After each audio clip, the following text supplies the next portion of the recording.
lead. I have one lead from Natalia that this guy is from Indonesia. It's a new guy, and then he wants to buy a restaurant or business here in Coquitlam, Port Coquitlam area. So I'm going to talk with him after 1 p.m. today. Nice. And one issue that I want to discuss with Natalia today is that another listing, the landlord is quite picky. So she's not trying to give us any exclusivity. So she wants to competition between us and another agency.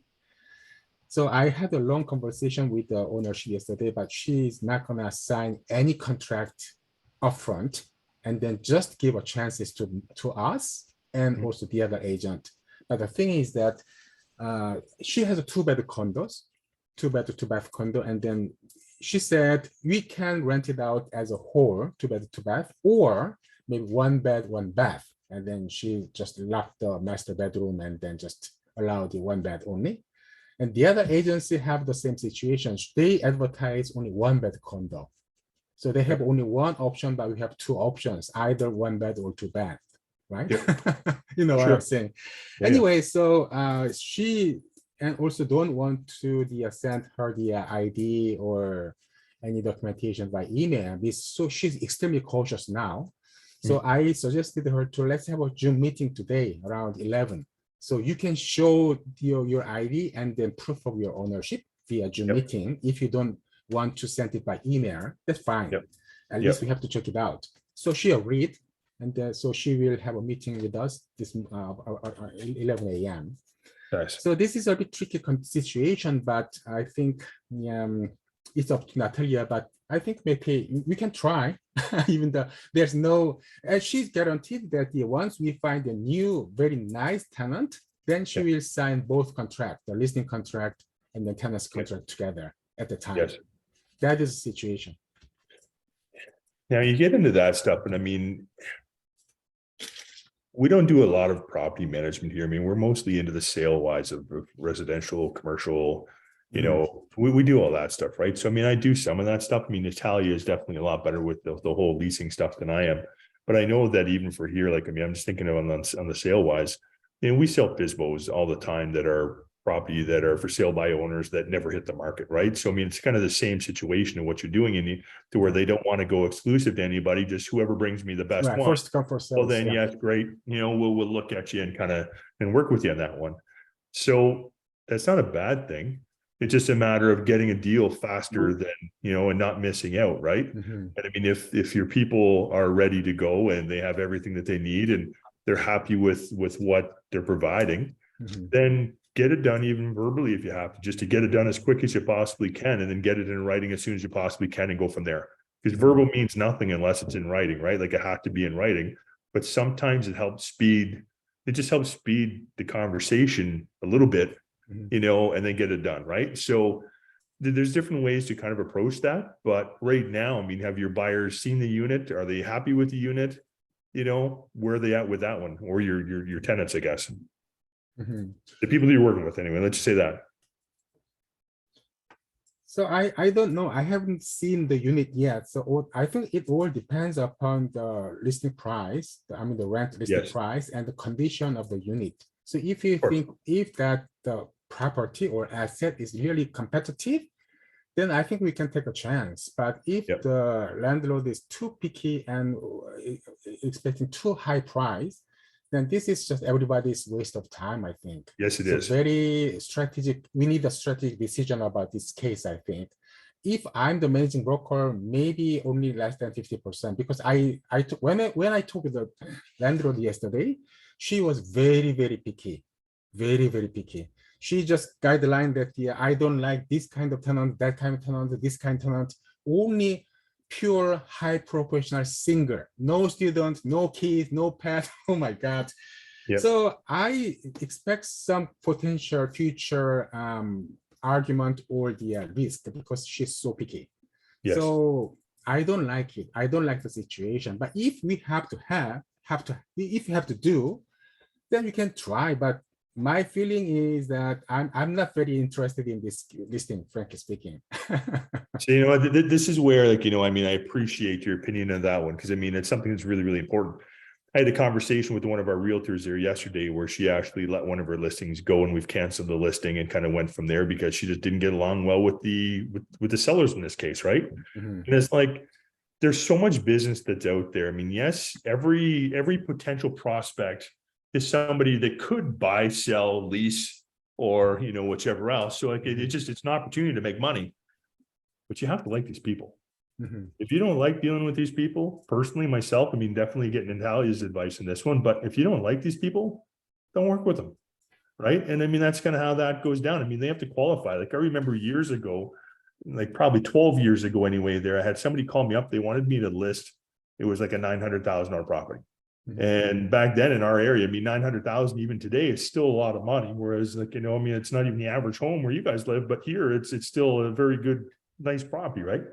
And I talked to the guy for maybe a minute on the telephone, minute and a half, 2 minutes the maximum. I didn't like him.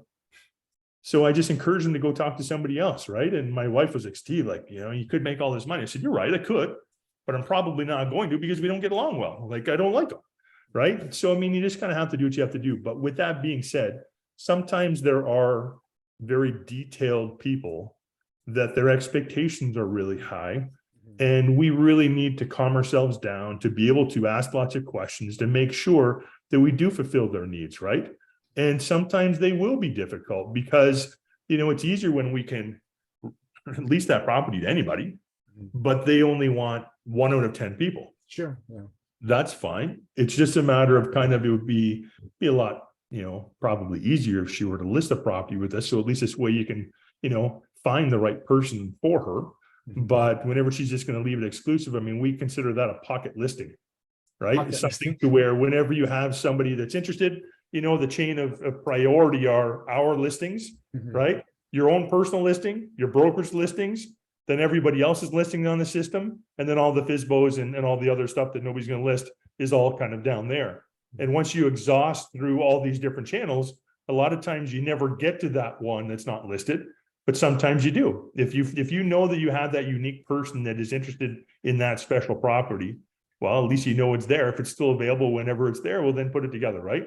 But it's just you yourself, once again, I mean, just use your experience and stuff, or ask lots of questions, make sure that you can put it together.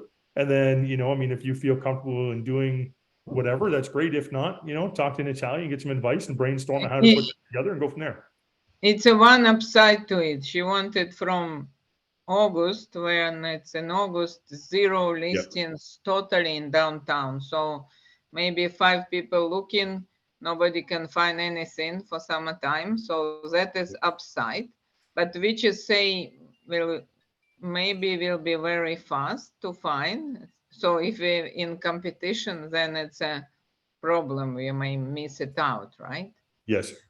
What I suggest on this one, and it's 5 minutes from where I live, we just sign whatever she can sign, non-exclusive 10%. Alec, can you prepare now? Send her before even meeting. Yeah.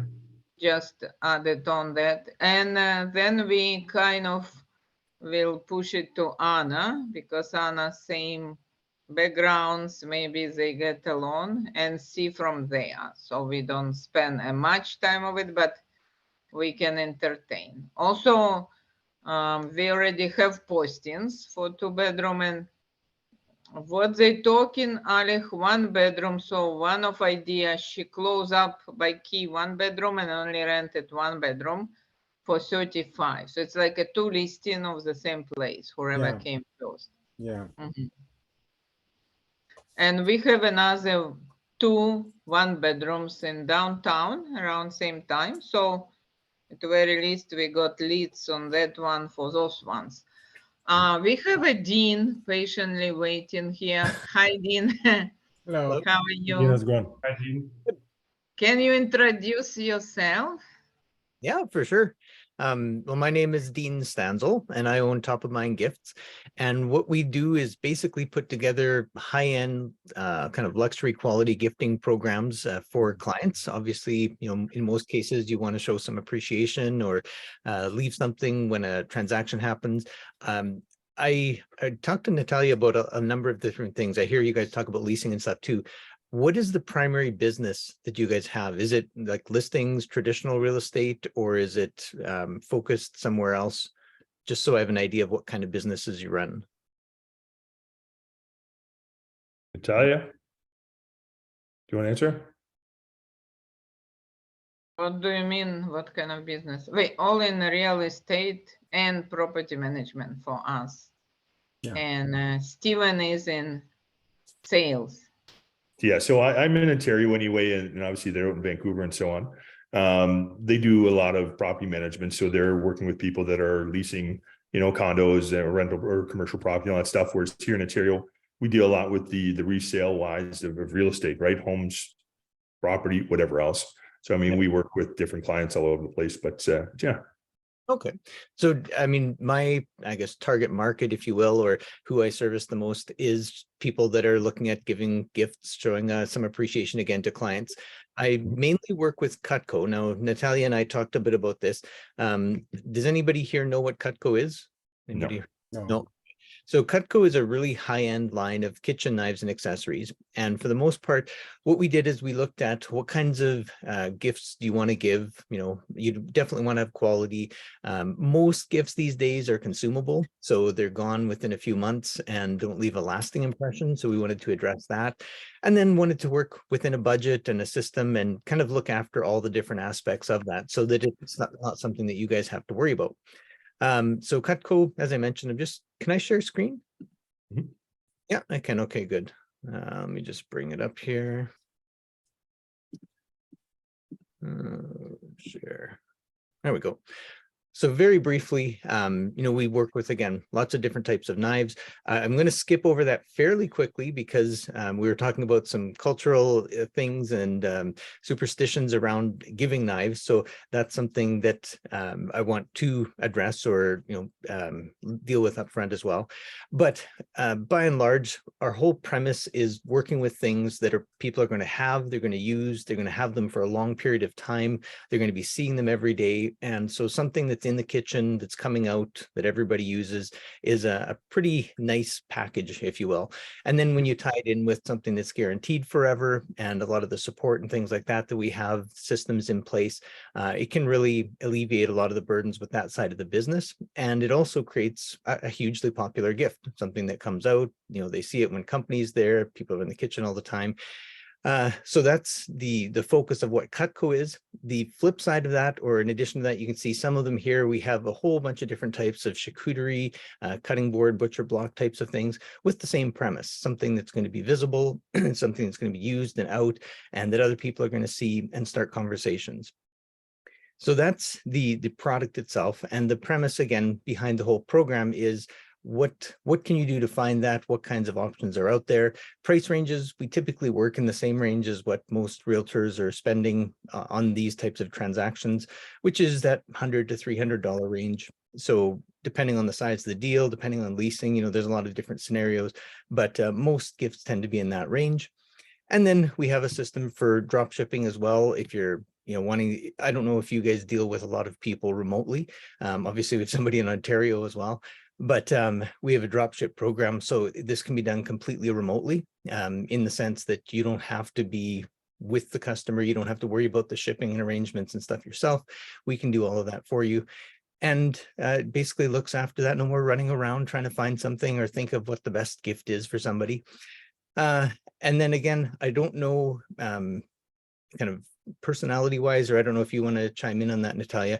Everybody has different preferences and different ideas of what great gifts are. And if knives are, again, if that superstition is there, then, and for those of you who don't know, I'll explain it. There is some cultures that have the belief that giving knives severs ties. So it's something that, culturally we want to be aware of. So we put together a little little card that goes with it and has a dime, nickel, whatever in it. And the premise is if you give a knife with money, then they can give you back the knife or the money and they've bought it instead of being gifted it. So that was just something that helps with those types of things. But that is the product. Then one other thing, does this pop up when you guys, do you see this new one? Okay. Yep. So the other thing that works really well from a referral or repeat business standpoint is our Build a Set program. So this is one where, again, I'm just explaining it in terms of the knives, but they start out with a gift or two, then they get a block. And as you can imagine, they've got some gifts, they have a whole bunch of different things they can get. And then the premise is, you know, you've got a piece, you've got a couple of different things in your block, but you've got some empty slots too. And you know, love to work with you, Mr. and Mrs. Jones. Every time you refer somebody else or come back, I'd like to help you fill up this $3,000 knife set, and I'll be adding another piece to your set. So you can keep that in mind and let me know, you know, who you might have interest for or which piece you'd like to have next. So it's a really popular program for good referral partners or repeat clients. Even if you work with, you know, mortgage brokers or other lawyers, key people in that are really valuable to your business. I guess that's what it all boils down to, is showing appreciation for people that are important people in your business. And that nowadays, although it's somewhat intangible, is getting to be, you know, it's a relationship business more and more. So that kind of thing distinguishes you from others. And that's why we do what we do. So in, I guess, 5 minutes there, hopefully I've covered everything. There's some logistics, you know, it takes about a month to engrave, proof, get the knives and stuff. So there's a lag time.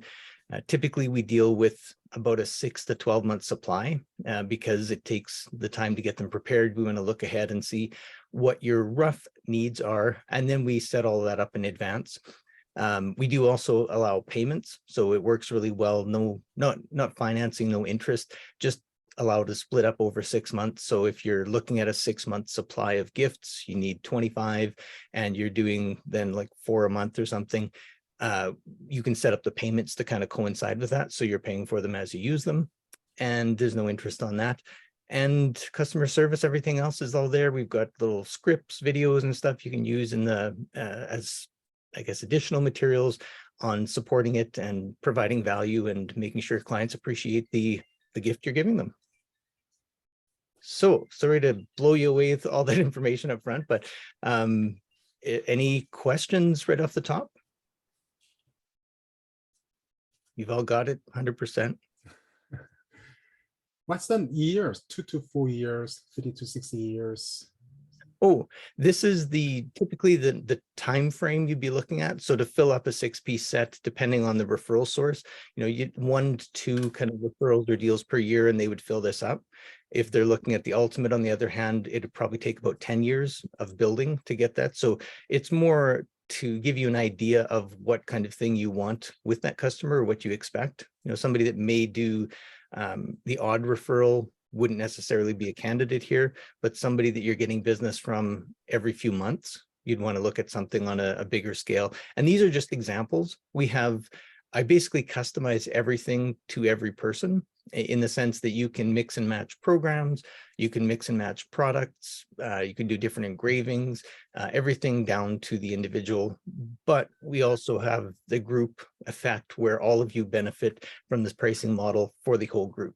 So you can treat it like a very individual program on an individual gift type of idea, but at the same time, you get all the benefits of the bigger quantities and numbers and discounts and that kind of thing. Interesting.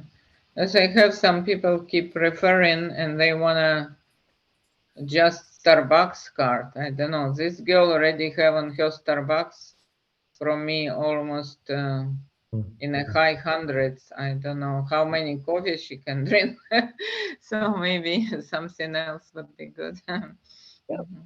That's a nice little leave behind. I don't know if I showed you some of the ones that the bigger examples. Natalia's got my website, which has a whole bunch of different product ranges, prices, examples of what you can look at. But I think it's unique and it's different in the sense that a lot of people haven't really gone there with client gifting. But at the same time, when it's explained, it's pretty straightforward and yet pretty powerful. You know, we've dealt with probably close to about 5,000 realtors across the country over the last 10 years. We're the largest gift, real estate gift provider in North America, actually, and just keep building and growing. And we do a lot of work in Ontario as well as across the country. I'm in Saskatchewan, so we're not virtual e-commerce, but everything we do is drop ship and remote. So I can work with and help anybody anywhere. Cool. Yeah. Well, we appreciate the information anyway. It's something to where I agree that shelf life is really, really important. And at least there, every time they look at the block, I mean, has your company name on it. So, oops, my watch is talking to myself here.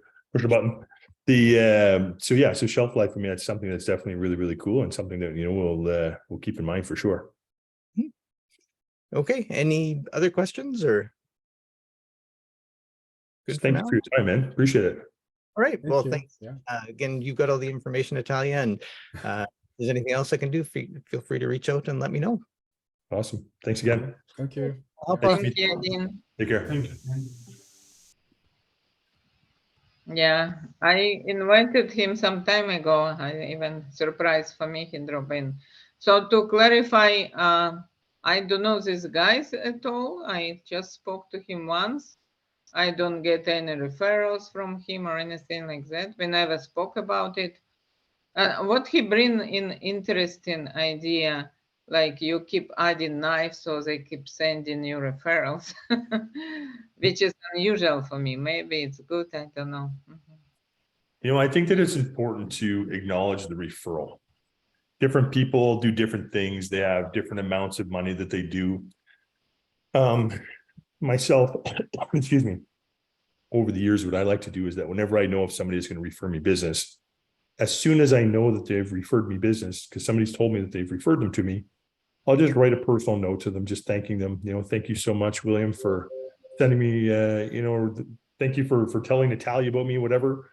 Here's a little something to say thank you. And I would just throw in a $15 Tim Hortons or Starbucks card into the personal note and send it to them. It doesn't have to be a lot of money, but it's the thought that counts. The most valuable thing of that whole process is you taking the time to write them a personal note. If that person refers you 5 different people today, write them 5 different personal notes. Reason being is that every time that they do it, it's that, oh, that's from William, that's from Natalia, oh, that's from Ella, that's from, you know what I mean? So it's that repetitive over and over and over again. A lot of people will give referral gifts and all that stuff when you actually complete the transaction. In my opinion, it's backwards. You need to reward the action, not the result. So as soon as you know somebody, give them a gift. Go to Starbucks, Tim Hortons, whatever else, buy 10 cards, keep them in your desk. As you get this, hand them out. This way you're teaching your people how to refer you business. If you want to build a business that is one that most people will only dream of, build it by referrals. Everybody's out chasing the new leads. They're all looking for new business, everything else. I've done that. I've cold called, I've door knocked for years. I've had a lot of success from doing it. But then in modifying the business and really truly taking care of the people that I know, I've been able to sell real estate and sell a lot of it and have a lot, do really well with it. But now I have an army of people that are out literally looking for business for me every single day. And they feel that they're part of it and they're having fun with that, right? So it's something that's really, really important. But as far as, the referrals or even closing gifts wise, there's not a right or wrong answer to this, right? It's just a matter of everybody has a different budget. Everybody has different plans and goals. But I do think shelf life is important if you're going to buy them, like say a closing gift or something along that line. You want something that they're going to keep. But as far as a referral wise, the most valuable thing in the world is time. That's my opinion with that one. Like I said, it doesn't have to be a big expensive gift. It doesn't have to be a gift at all. It could just be a personal note, right? I know of a guy that he was dealing with this guy that was like worth, I don't know, $300 million, so to speak. And he was referring him somebody and he didn't know what to get him. So it really stressed him out because he's like, well, if I give this guy my $15 Tim Hortons card, he's just going to laugh at me and say like, what are you doing? Like I'm a multimillionaire. Like, and it really stressed him out. So he just said, screw it. Wrote out the personal note, just like everybody else, put in his gift card, sent it to him. 3, 4, 5 days later, he gets a telephone call from the guy. And he's like, hey, Tom, I just wanted to acknowledge, your gift. Thank you so much. He said, you know how many people I refer business to every single day and nobody ever acknowledges it ever? It was the point. Yeah, I got it. Yeah, He took the time, yeah. right? And it I wasn't agree. after the person bought something. It was immediately, as soon as he found out, as Mm. soon as they said, oh yeah, you know, Steve referred you to me. As soon as you can, as soon as you're back home or back to your office, whatever else, grab a piece of paper, grab your little card, sorry, write out your note, put in your card and mail it to them. And at least this way here, it's just going to be a habit for you. And then there you're teaching them, because the next time that they hear somebody is looking at buying, selling, leasing, whichever else, they're going to say, I have to call William to teach them. Yeah. That's my opinion with the referral wise. It doesn't have to be big. It's the time. Time is the most valuable thing in the world. We only have so much of it right now, today, right here in this moment. The four of us have taken the time to be here with each other. Mm. There's a value attached to that, because after this year, every second that's going by is another second that we don't get back in our lives again. Right. So, I mean, it's something that's super valuable. That's my So opinion. would you give people this set of knives, or have you did? My personal opinion, I would not. It's a kind of strange gift to me. It's I an don't know. expensive gift. Mm, It's an expensive gift that I don't think is necessary. That is my personal opinion. He will hate me for it, but it's true. Right. And I'm not saying that it's wrong. If you really truly like that idea, then do it. Right. I don't think that there's a right or wrong answer to that. But in my personal opinion, I don't think it's necessary. Then how about the closing gift? So what kind of gift you just present after the deal? So finished? closing gift, once again, I mean, it's the thought again, right? And I mean, people that, you know, in our business, like whenever we sell homes, I mean, we make thousands of dollars whenever we sell a house. You know, does it have to be a percentage of that? No, I don't think so. A lot of realtors don't give anything at all. You know, we have a little closing gift. I'll show it to you. Just 1 second.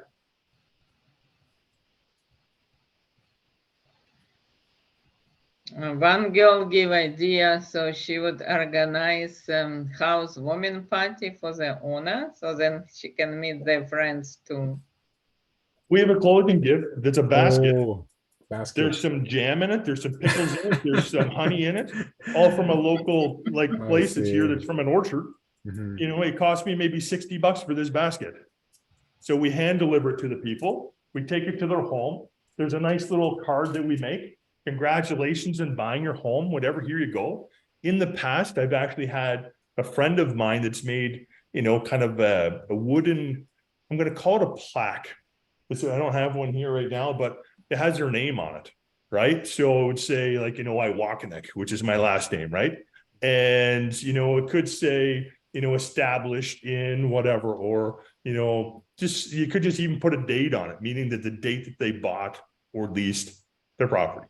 So at least this way it's there. Every time they look at that, on the back side of it, I would write a little note with a permanent marker. Congratulations, William, on buying your new home. You know, you were a lot of fun to work with. You know, whenever you hear of anybody else looking at buying or selling real estate, please think of us. We're always here to help. Have a wonderful day. Congratulations on your new home. And then date it. So at least this way here, whenever people's like, oh, that's really cool. Look at that. Where did you get that? Most people's answer, I don't know. I got it from that realtor. I don't even remember their name, right? But then whenever you write that little tiny personal note in the back, and it doesn't have to be big, they say, like, oh yeah, they sign the back of it. They go over, they flip it around. Oh, they got it from Steve, right? And these are for the people that are just the normal average realtors that are in the business, that don't really take care of their people. We stay in contact with their people all the time because it refers business, right? If they're good enough to do one transaction with, they're good enough to do it over and over and over again, and they become friends and family, right? Like, these are people that seriously, like, they love us because we take care of them. We take care of their kids. We take care of their families. We're out in the community. We're doing all kinds of things. So they really are part of our business. It's not like we're all by ourselves, but it's the thought that counts. It's not the dollar value. Stephen, what is that exactly? What? This year, all this is I went to a local orchard, and there's pickles in there. There's 2 different jams. There's honey.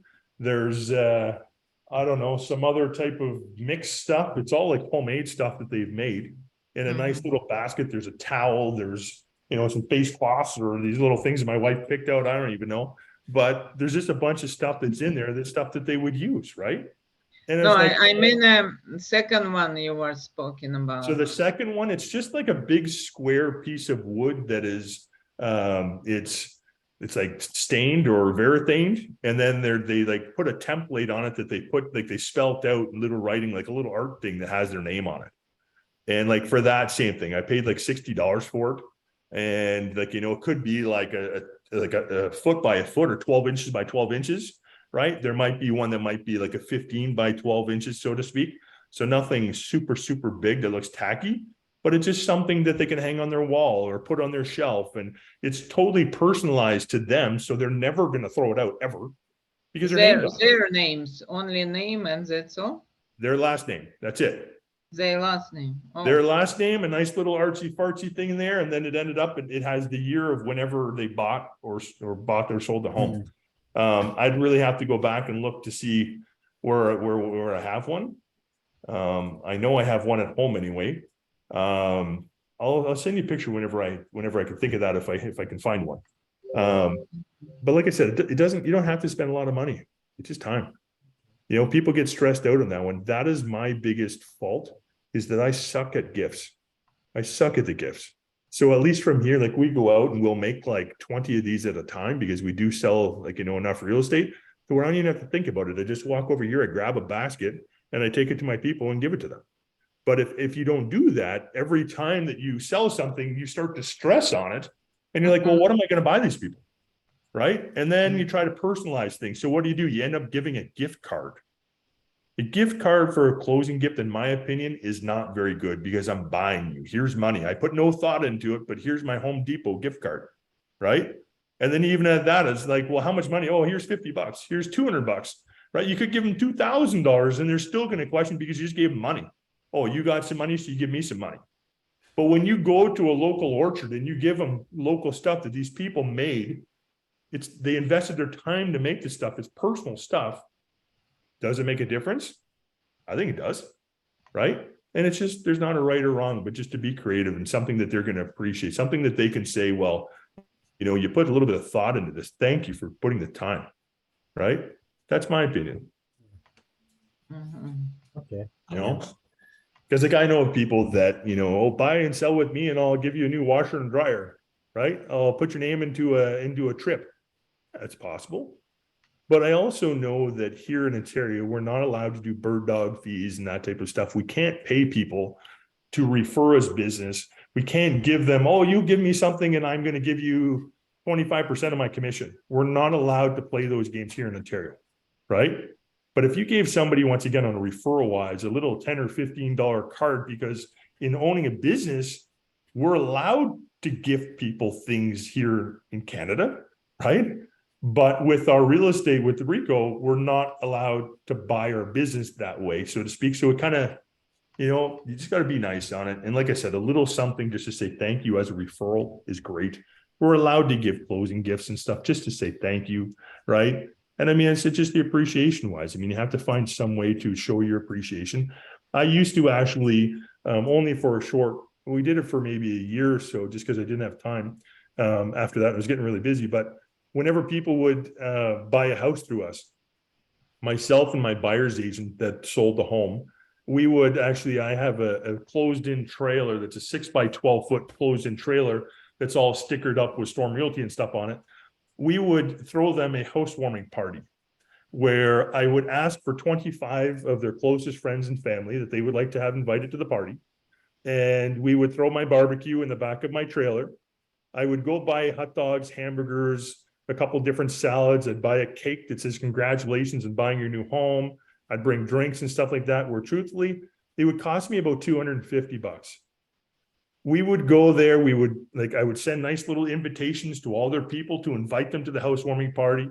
I would tell the owner to please, or I'd ask him to please leave the driveway open so we can just back in, unload things, cook the food.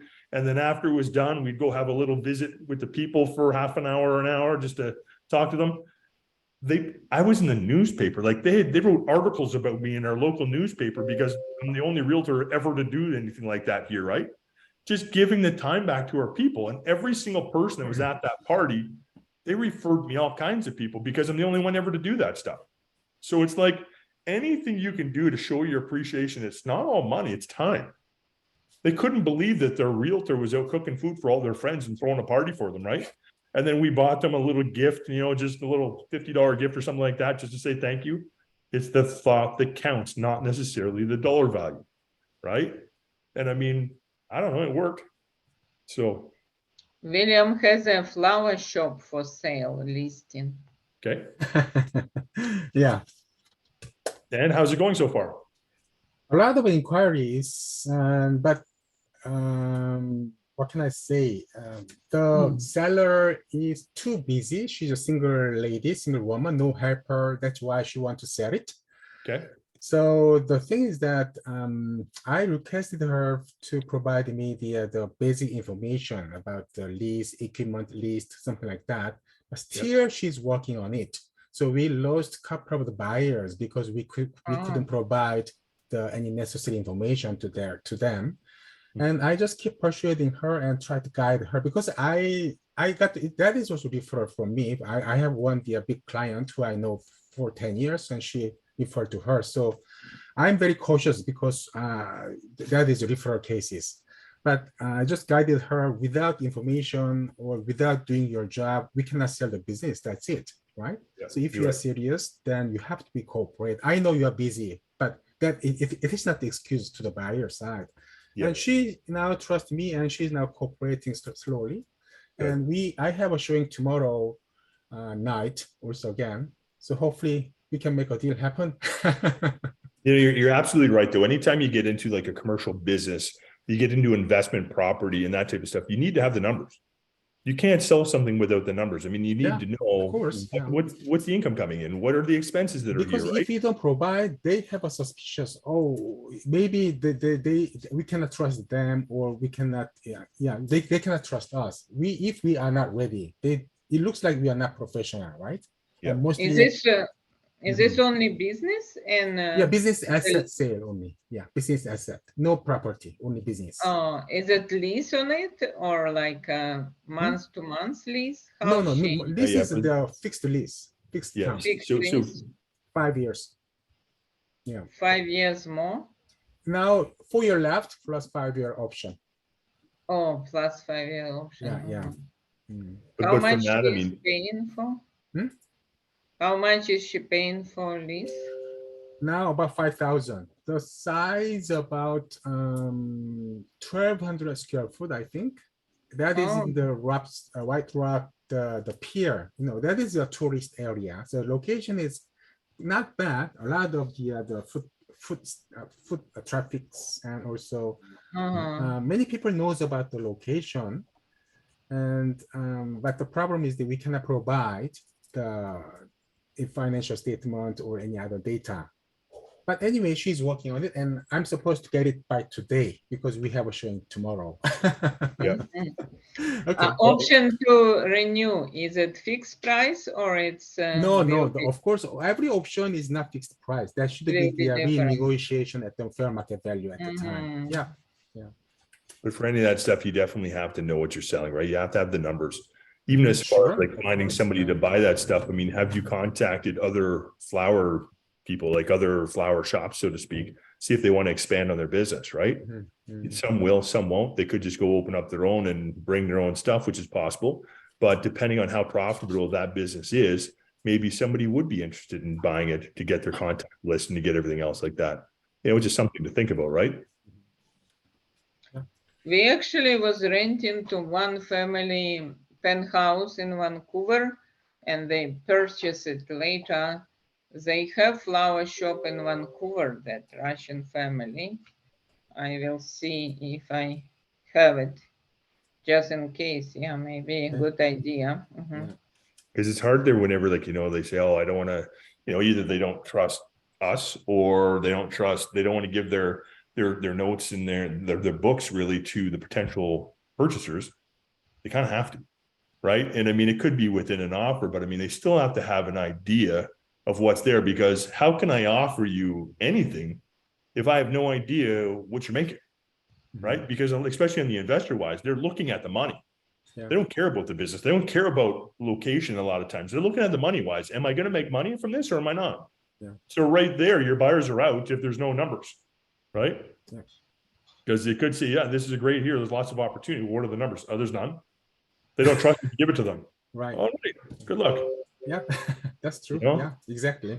So that is tough. But now, do you have any other prospects, any other stuff that's coming up here, William, or what?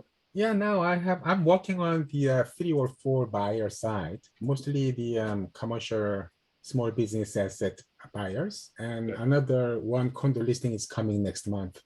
Nice. Do you know a lot of people in the area? I have been realtor in this area over 10 years, so I know a lot of people, I think, and mostly my business is from the referral basis. But I Yes. just want to add on my Yes. stable income. That's why I joined to the first FSR to Yes. just combine the rental side plus my already existing sales side together. Do you have a good database that you use right now? Yeah, I have my own CRM, and I think I have about 200 leads or prospects in my database.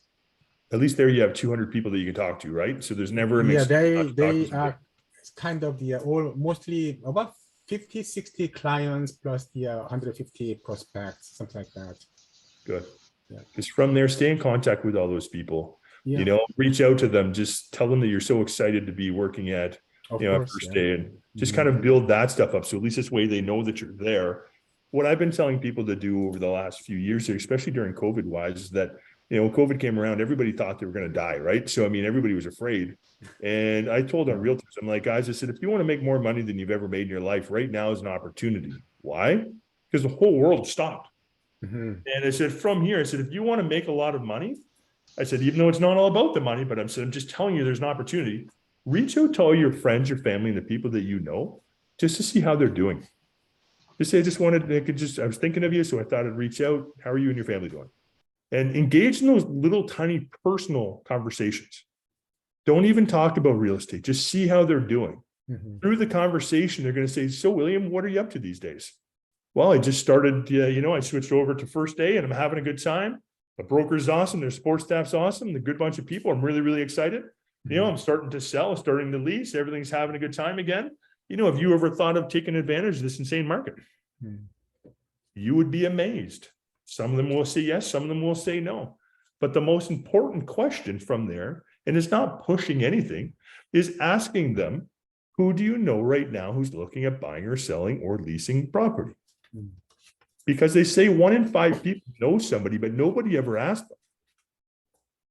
I did not push anything onto you. We engaged in a conversation. I didn't call to talk about real estate, but you asked me about real estate, right? Yeah. So it's very short conversation, but whenever you do that personal approach, Mhm. they learn to love you for it. Mhm. And they expect you and they want you to call back and they're excited for you because they've watched you grow in your career. They might have watched, like for me personally, I mean, I live in my hometown where these people have watched me grow since I've been born. I delivered their newspapers. I played junior hockey in the town. I did all these things, right? So it's the same thing, that there's that trust that's there. Mhm. So from here, whenever you do that approach, and if they say, hey, I don't know of anybody right now, see, that's fine. But you never ask, do you know someone? If you ask, do you know somebody? They're going to say no. If you ask, who do you know? They will give you names. And if not, just kind of laugh and say, no worries at all. When somebody does come to mind, if you could think of me, I'd really appreciate it. Right? And they will remember you. And they're going to do that. So all of a sudden, they're going to be in a store somewhere and somebody a few aisles over are going to be talking about real estate, and their Superman hearing is going to kick on, Superman, Superwoman hearing. They're going to jump over the aisles to get to them. Oh, you want to buy, you want to sell, you want to lease? Call William, he's my realtor, right? And all of a sudden from there, these people will start to take care of you. They will fight for you, they will whatever. And as soon as you find out that one of them has referred you to somebody, as soon as you go home, go to the office, go to your car, write a personal note, put in your gift card and send it to them, right? Create the habits. So right now you have 200 and 250 people that will refer you business. So I talk to people all over the world and I teach realtors how to sell real estate all over the world. It's insane the success that we've had. Like these people have made millions of dollars. Insane. There's a power of 5 that I talk about. Natalia's heard me talk about this a few times. If I talk to people that are literally struggling so bad that they're going bankrupt. I had one guy that was going bankrupt, and then I found out later on that he actually planned to kill himself in the day that I talked to him the first time. I'm serious with this one. And the guy's a multimillionaire now, right? Insanely shift in their life, which has been phenomenal. I love these people. I think they're incredible, and I'm just so happy and proud of them. But if you get 5 people you know right now to refer you 5 people this year, only 5 people, that comes out to be 25 to 50 more deals than what you have right now. It's 25 deals if they buy or sell through you. It's 50 deals if they buy and sell through you. Now that's a big order to get 50 deals, to get everybody you know to buy and sell. But if you had 30 or 40 more deals than you have right now, how will your life change? It could be phenomenal, right? Your average sales price of a house is what, 1.4 million or something like that? Like, you don't have to sell a lot every day. Here, I mean, our average is like $400,000. We need to sell a lot every day. Really? Yeah. Okay. In my first year in my real estate business, I sold 38 homes. My second year, I sold 74. Wow. Then I created a team where I had 3 buyer's agents, a full-time assistant. Then I became manager of the office I was at. Then in 2010, I opened up Storm Realty, and here we are all these years later, right? Now we're franchising and kind of doing this stuff all over North America. There's a lot of wonderful things going on, but the game is so easy, but we need to make it easy in our mind. That guy that was going to kill himself, he's like, why are you saying it's easy? It's not easy. I've been in business 8 years. I hate my brokerage. I hate my clients. I hate everybody, right? I'm like, when's the last time you wrote out your goals? I don't believe in doing that. I said, that's your problem. You're lost. We need to find some way. We have to have a reason on why we get up in the morning so we can go to work. I wanted to look at my wife, my kids. You know, here's a little picture of my kids when they were little and my wife. I have this on my desk, right, of my kids. My wife's picture's over there. I'm like, I look at these people that I love, and every single day I go to work. Why? I might not make money today, but from the actions that I'm doing today, I'm going to make money in the future. Because everything we do, there's a gestation period. If we do something today, 30, 60, or 90 days down the road, we're going to reap a reward. If we do nothing today, somewhere down the way, there's going to be nothing. So every day I teach people to go out and just talk to people. It could be people you know, it could be people on the street.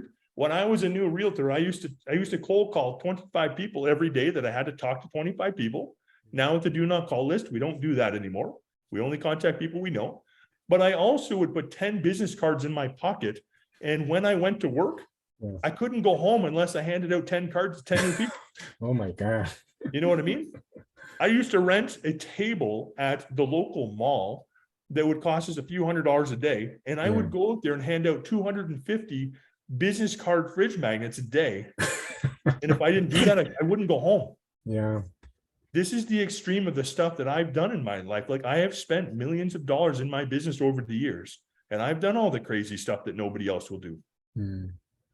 But from here, making it the easiest way you can with absolutely the least amount of money possible, do the power of 5. Get 5 people you know to refer you 5 people this year. And if you can do that, you can build a phenomenal business, because I can almost guarantee that you know a lot more than 5 people. You just told me you have a database of 200 people. You can't tell me that some of them are not going to refer you some people.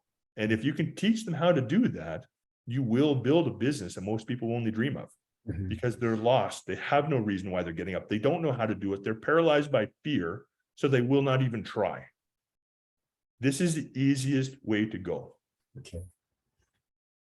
Do you have any questions on any of this stuff? Wow. Thank you so much for the great tip today. Yeah. Thank you. You're so welcome. Yeah. You know what? Feel free to stay in contact with me. You know, Natalia can hook you up with my contact information. If you have any questions on anything, like I said, you have an amazing team here at your brokerage, but don't be afraid to reach out to me. Yes, I'm on the other side of the country, but I'm a telephone call away. I'm a Zoom call away, right? Okay. And all of a sudden from here, real estate is real estate. I don't care where you are in the world.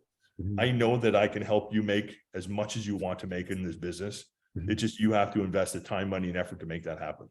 Yeah. If you're willing to do those things, you can have all of it. And it comes down to where success is not the amount of money you have. It's a mindset again. If you feel you're successful, I don't care if you do one transaction a year. If you feel you're successful, then we are proud of you. If you want more, you just have to invest a little tiny bit more time, money, and effort in your business. And a lot of it comes down to the time more than anything else. Okay. So many people are paralyzed. Oh, I can't get to where you are unless I invest hundreds of thousands or millions of dollars. Oh, you can. It's just going to take you a lot longer, right? To do it without it. But as things have changed, and as I've evolved, as the world has evolved, take care of your people, and your people will always take care of you. Right? Yeah. It doesn't have to be hard. So Right? what is your, Stephen, what is your cheapest listing now? How much for the house? The cheapest listing we have right now is $204,900. That's the cheapest one I have right now. Is it a house? It's a single family home. Yep. Really? Yeah. Yep. Can you send us a link? It's I interesting. can. The only thing is that it's in a rough neighborhood. And from there, you know, I mean, there is an accepted offer on it right now. It's a 2-story home. It's 2 bedrooms, 1 bathroom. Like I said, it's in a rough neighborhood. That's kind of why it's there, right? There's a few streets in our city that are older. You know, a lot of them are renting and stuff like that in this area. You're talking about Cornell, right? This is in Cornwall, yeah. Yeah. And which one is the best listing, you think, now? Oh, I don't know. We have one of our realtors has I think a property in the water down near Lancaster and stuff like that for, you know, we've had a couple of them around the $1 and $2 million listings and stuff like that. So we do get some of the nice ones. And, you know, we had Dean, my manager anyway, he just closed there, was it, I don't know, 2 weeks ago. He closed in a $1.2 million home, which is nice. So we double ended that at 5%, which was nice. And, you know, so I was able to write him a nice, I think it was almost a $62,000 check. So that was kind of nice there too for him. And, you know, but I mean, once again, if you get down here, there is the odd home that is $3, $4, $5 million kind of thing and stuff like that. It's not normal for our area. I mean, we're very depressed here compared to everywhere else. So you get a lot for your money compared to, you know, where you guys are, right? And you have a good listing for 400,000 or 300,000? Right now, this second, myself, I don't. In our office, I'm sure we do. Myself and Rylan there, like we co-list our properties together for myself selling. We've sold all of our listings other than one right now. So we have to get some more listings and stuff like that and build up that inventory again and kind of get going from there. It's been kind of nice to where, you know, during COVID, it's like you get the listings and they all sell. So we've made the most money we've ever made here in these last few years. And then right this second, the market's kind of slowed down a little bit. There's a lot of people that are on the fence that are looking at, you know, they want to buy, and once they find a home, then they will sell. So there's a bunch of people that will be listing with us here soon, but it just to find them something. So I've really been trying to get them to go the other way around, to list their home, make their listing conditionally upon them finding a home, and then go ahead and get that done. Because if we can have a buyer that's interested in our house, in our listing that we have, if they fulfill all their conditions and they wait for us to find a house, now whenever my buyer or seller is looking at buying a home, they do not have to make their offer conditionally upon them actually selling their home, because it's pretty well sold, right? So it helps speed that process along. So that's what we're trying to get our people here, all of our realtors, to do. And we've had a lot of success with it. So as soon as we get that listing, it's like we get an offer on it, the buyers wait, we find another house, and they all sell. And that's kind of what's been going down here in the last little while. So it's been an amazing year. You know, our son Rylan, as I mentioned to Natalia, William, my son Rylan's 21 years old. Just a couple of months ago, he bought a brand new CRV, you know, Honda CRV, $50,000 car. Good for him. We're very, very super proud. And then just a few days ago, he actually bought his first home. You know, he's 21 years old, bought his first house, and, you know, going from there. So there's a lot of good things going on, and just super, super proud of him. And I'm excited to continue to keep watching him through his journey here, because he's doing a great job. Yeah. So do you have any other questions, William, about anything to do with the real estate business at all? Yeah, maybe I have a lot of more questions, but I think that's it. I learned. Let's go one by one, step by step. So I got the one great lesson. Yeah, stick Great. to the number 5 referrals. You know, and that's the thing is that, you know, so many people have such a hard time and they get really overwhelmed. They come into the business, there's so much stuff going on, and they're like, what do I do? And like, I know a lot of good producing people that, especially with COVID, it just put a cloud over them and they stopped. Mhm. And it's to build the momentum, right? It's like, I remember whenever I first started cold calling or door knocking and doing all that stuff, it's hard to get the momentum going. And Yeah. most people's business in real estate is peaks and valleys. It goes like this forever through the journey of your career. Yeah. That's insane. Why would anybody want to feel the pain of the valley? I have no idea. That's horrible. It's the worst spot in real estate because you have no business and you have no money, right? If anything, you want to go like an airplane ride where it just continues to keep going. And the only way to do that is to fuel it every single day. An hour of your day in talking to your people will continue to keep fueling it where it will continue to keep going. Mhm. And as it continues to keep going, every few years, your business will double and double and double. And that's how it goes. So anybody that if you notice, the challenge that is there is that when you get busy, what do people do? They stop doing the things that made them busy in the first place. They stop prospecting. Oh, I need to go take this listing. I need to go show. Oh, I need to run. I need to run. But they're stopped talking to people again. You know, we have one realtor in our office that she was with us. She's with us now, but she was with us. And then she went to Royal LePage. Royal LePage is a big company out here anyway. And they promised her all these wonderful things. They had these parties, all these incredible trainings, and just a wonderful place to be. Awesome. She went there. She sold 2 homes in 2 years. Insane. So I talked to her. I'm like, hey, why don't you come back? She's like, well, I'm like, just come home. We'll help you. We'll take care of you. We'll get you back to where you are. And she used to love doing it. She does a lot of community stuff. She's amazing doing community stuff. I said, you need to come back so we can help get you back on track of where you were. She came back to us in about, I think it was 8 months. She did 28 deals. Do these things that are there. They don't have to be hard. You know what you need to do. It's just a matter of, are you confident enough to do them? Yeah. So many times we go to new trainings, you hear the same things that you heard 10 years ago, but the problem is that you've been pulled off course and you're lost again. This is why it's so important to affirm your goals on a very regular basis. It could be daily, it could be weekly, monthly, whatever, but do them as often as you possibly can. I like to write out affirmations. You know, I love myself unconditionally. Money flows to me like an unending river. I am a true champion. You know, I'm a top lister. I'm a top negotiator. I'm whatever. Get my brain strong so at least this way I can go out and win. It's amazing to where in my life I've been able to flick a switch. Do I want to get busy? Perfect. I flick a switch, talk to a couple people, and good things happen.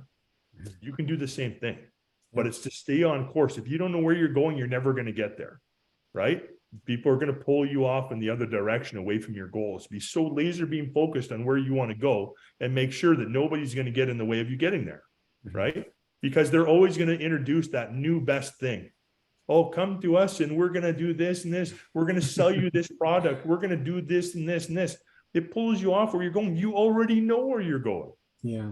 Being with Natalia and her team is where you need to be. And you need to stay focused on what you want to bring in life and what you want to achieve in life and allow the people around you to help support you to be able to get there.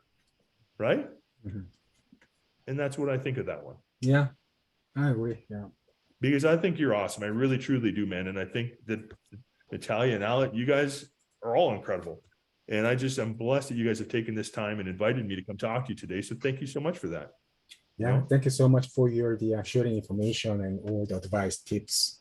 I'm really excited for you. I really, truly am. And I think that I know I spoke to Natalia the other day and she said, like, you know, that you're a very good producing realtor, you know, you're a great property manager and everything else. And she's really, really excited to have you part of her team.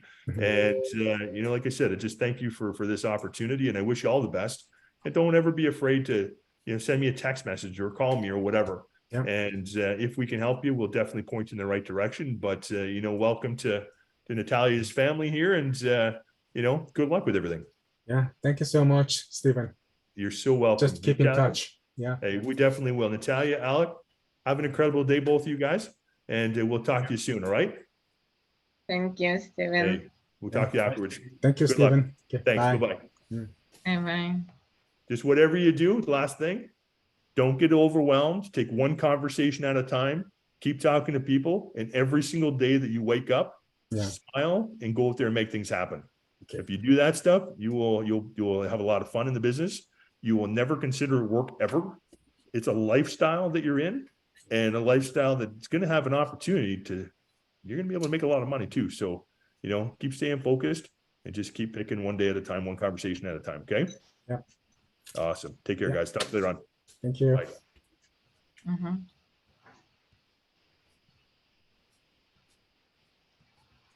Okay, great. Yeah. So she is still not in yet, right? Okay, that's fine. We are not worried too much about her, right? Let's just continue with our things. I have one inquiry for the today's showing from Kevin that Yes. somebody can be there at 3 p.m. So I will let the Kevin knows about that. I don't know her name yet. She just texted me now. Then she said I can be there for 3 because I said if you can make it around 3 p.m. and then she said yes. Who is she? Good. Yeah, so at least 2 people will be there today. Oh, okay, yeah, good. Kevin said 2:30, not 2, right? So 2:30 showing, Yeah. and then 3 p.m. Okay, I will just text her quickly that it is confirmed. Okay. And then Kevin will be there.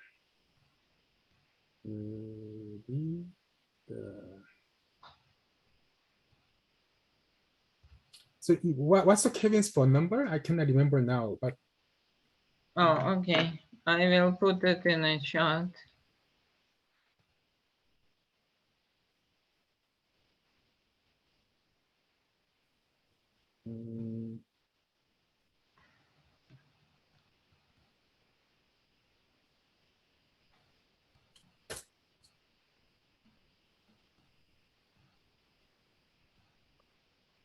Hello.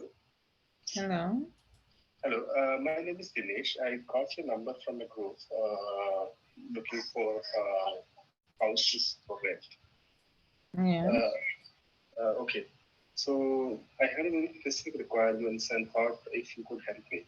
Basically, we are a family of 4, and there are 2 of us, me and my cousin.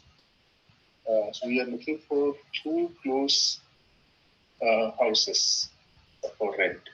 It can be basements of houses or anything for that matter. By any chance you have, a place like this which is out for rent? Oh, I'm now on a Zoom call. Can you text me on a WhatsApp? Yeah, sure. Will do. Okay. Yeah, okay. Please continue with the call. Let me know if you know something like this. Thank you. Yeah. And your email address? Thank you. Thank you. Bye. Bye-bye. Yeah, William, what we do, every person looking for something, like as much as we can, we try to ask them name and email address from now on and put them in our MailChimp. So because they're gonna be maybe buyer in a few years, or they're gonna be rent looking for it again in a year or so, right? So just to be in it, not waste, right? Yeah. So to have a long-term goals as well. And what actually we always proud on, kind of our top priority or pride, it's used to be prior to hike of this rates anyways, 0 vacancy, yeah? So we always want to make sure, because like when I get a listing, I imagine the owner for rent we're talking about now. I'm the owner and I don't want to pay for vacant place when it's no tenant, right? So I do my best to reduce vacancy, to minimize it to 0 as much as I can. Yes. So nowadays, many owners unreasonable about pricing. That's why vacancy comes. But for me, it's like a pride and like a goal. Like many agents ask me, how you do this? How you keep yourself motivated over the years and years and years? Yeah. So for me personally, it's a 0 vacancy.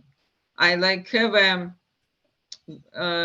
kind of game with myself. I try to achieve as less vacancy as possible. Does it make sense? Mm. What motivates you? I don't know. But I also investor and have rental properties. So for me, it's painful point to have empty unit. And I'm sure for many owners it is, right? Mm. So if I put myself in their shoes, then it's I don't know. For me personally, it works. Maybe for you, it's a different motivator, right? Mm. Maybe for you, motivator to rent more homes than Kevin, for example, right? So, and can we ask what motivates you? Motivate me for about what? About getting business, Oh, Natalie, you are muted. Yeah. Okay. motivates you about business. to About get my better. real estate Yeah. business, you mean, in general? I think just helping people. Okay, hold on. We just got the message from the Nahid, and she said she's trying to put the password but not working. She sent me the message now, right? The password is, let me say, 238035. 238035.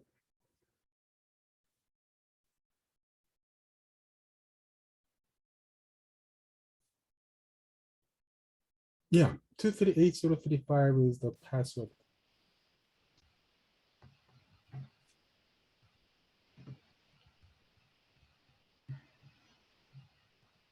Incorrect meeting passcode.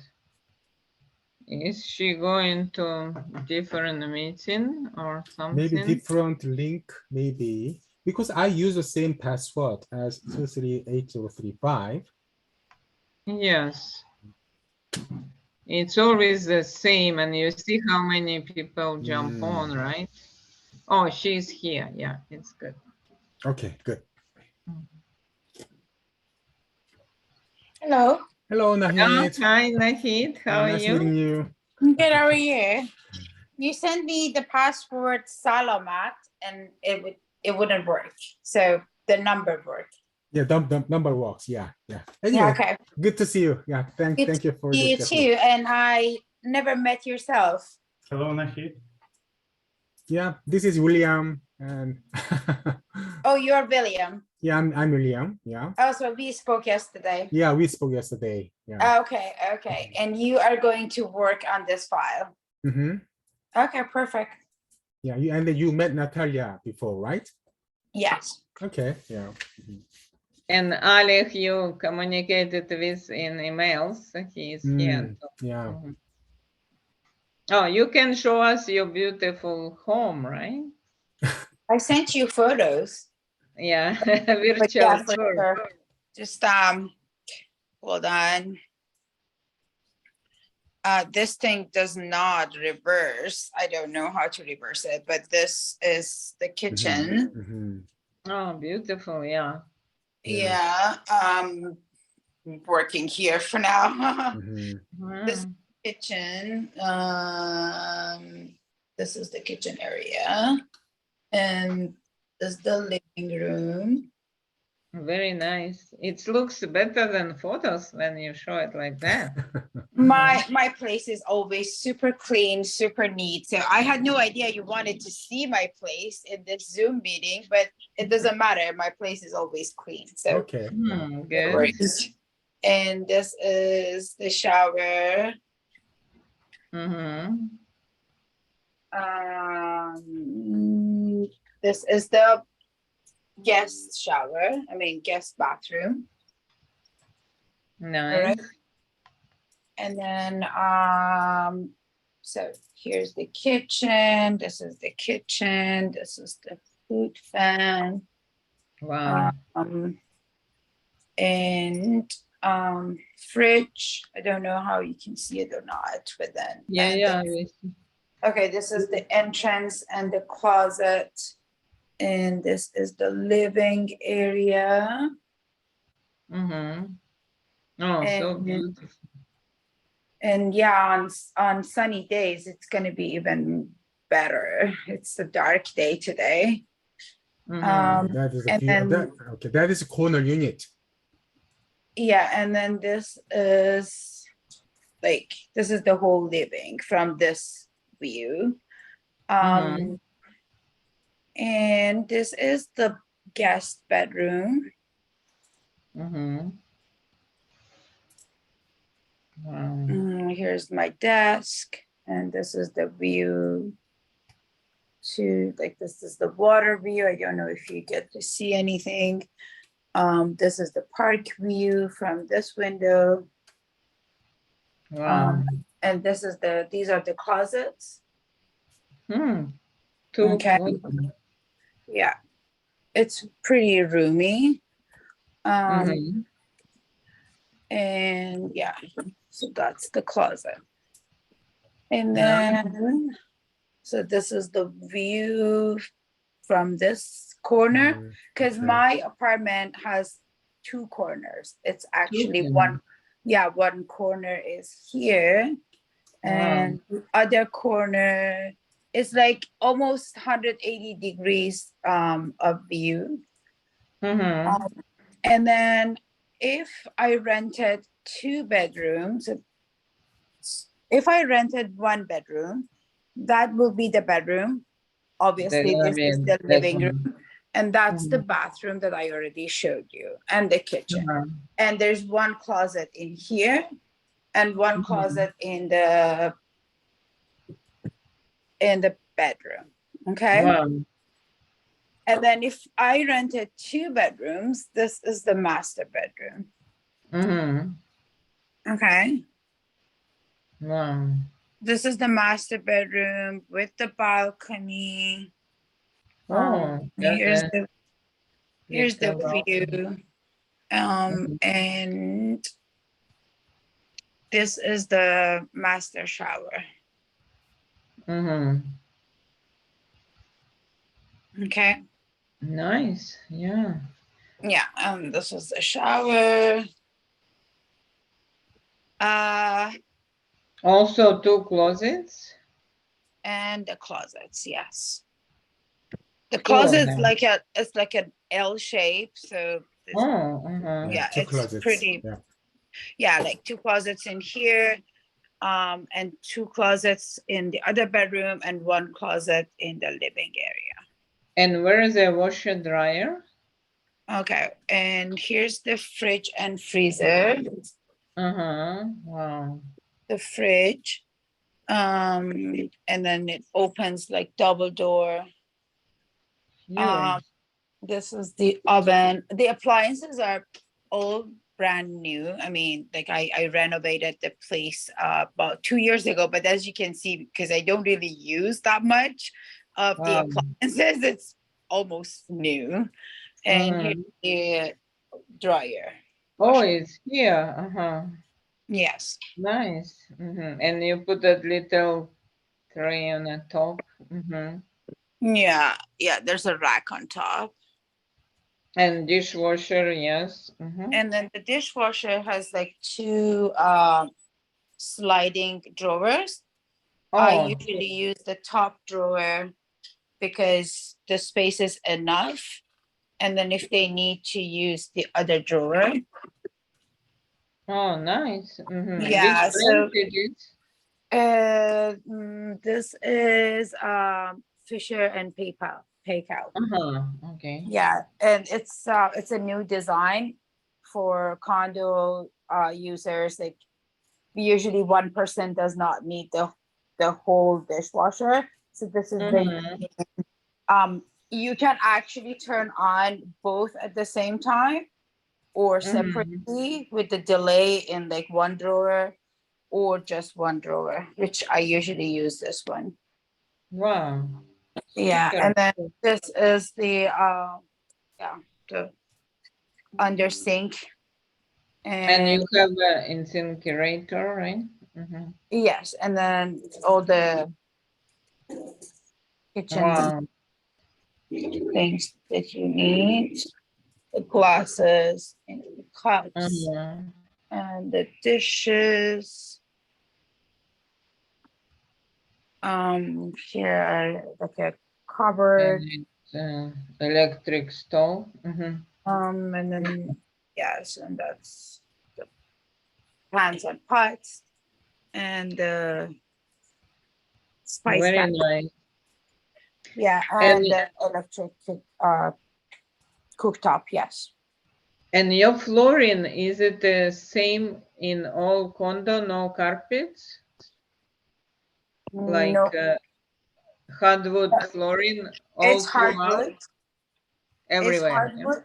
No, Ah, bedrooms are carpet. carpet in bedroom the carpet. bedrooms. Yeah, Uh-huh. that's why I'm very fussy about who is renting it.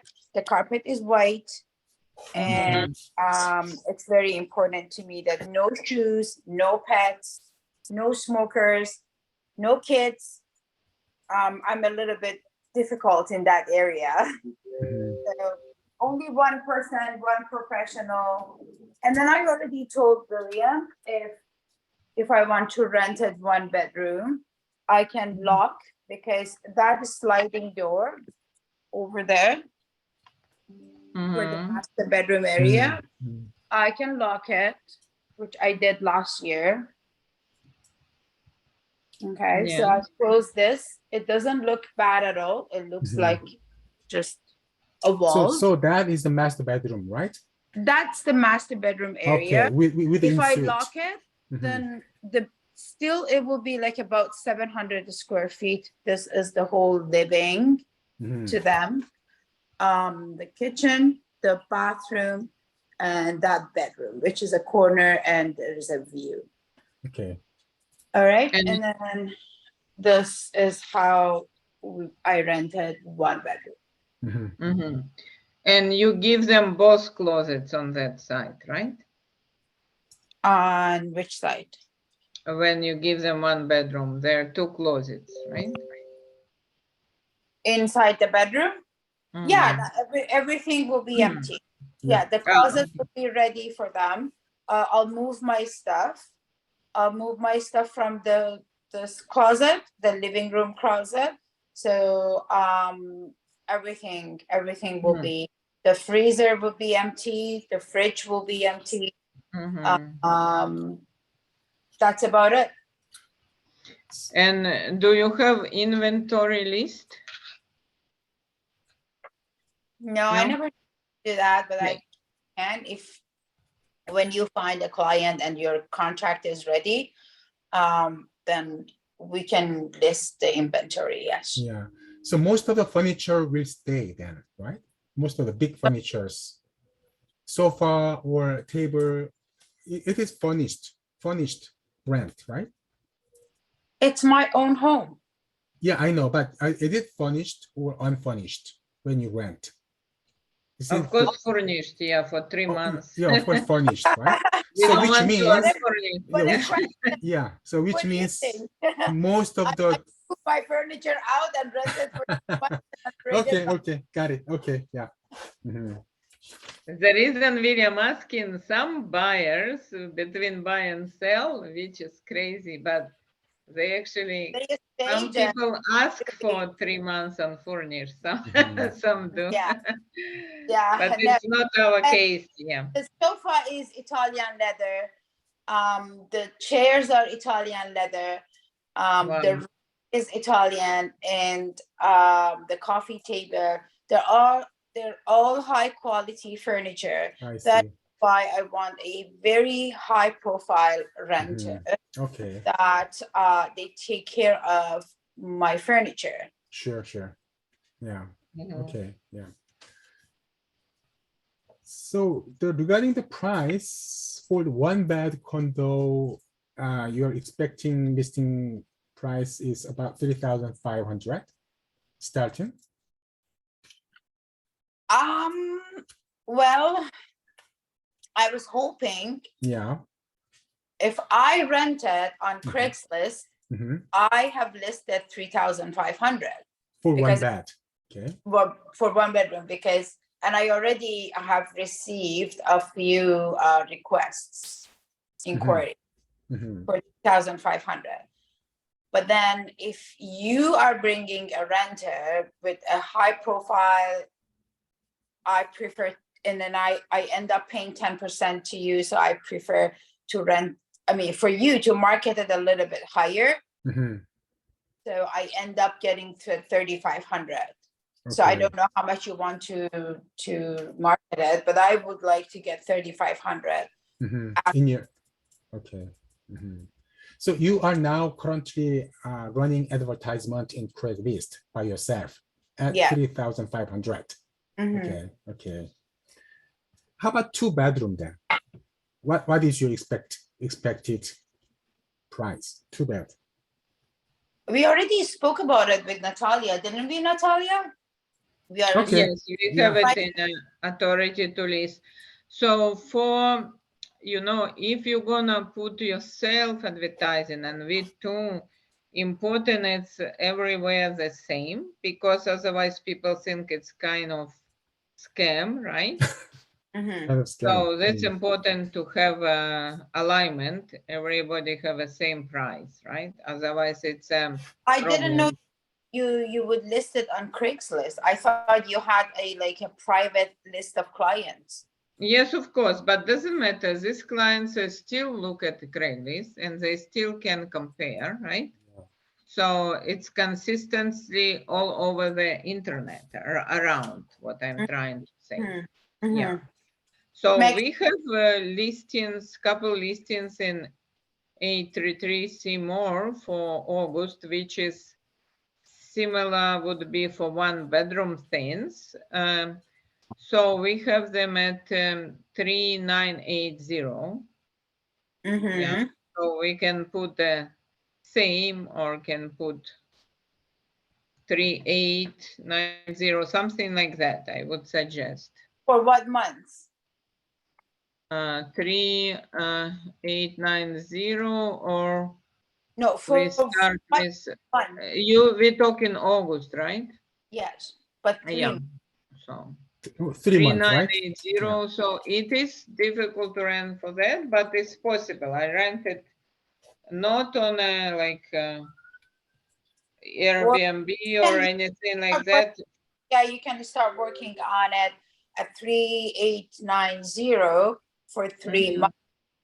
And in that case, unless you have a very high profile, one person professional to rent the whole area, or a couple that I really like them, then I do the 2 bedrooms.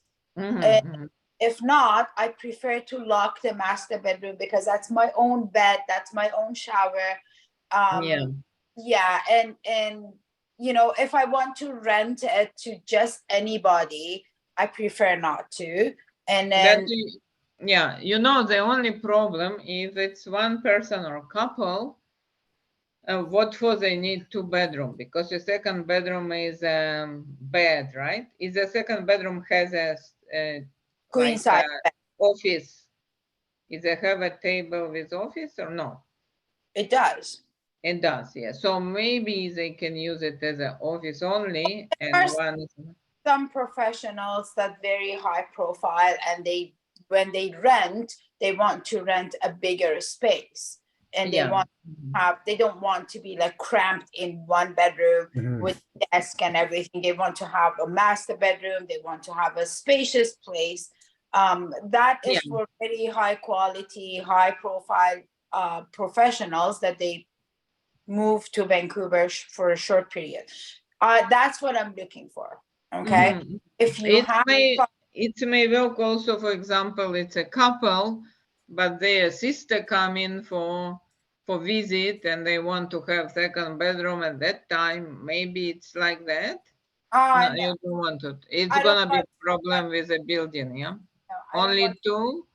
No, only two. even mother come in for 1 month, No no? visitors, you mean? It all depends on the rent, and it all depends like on the clients. If I see the client is a high profile client, Okay. obviously the sister visiting will be a high profile person as well. Okay. What I mean?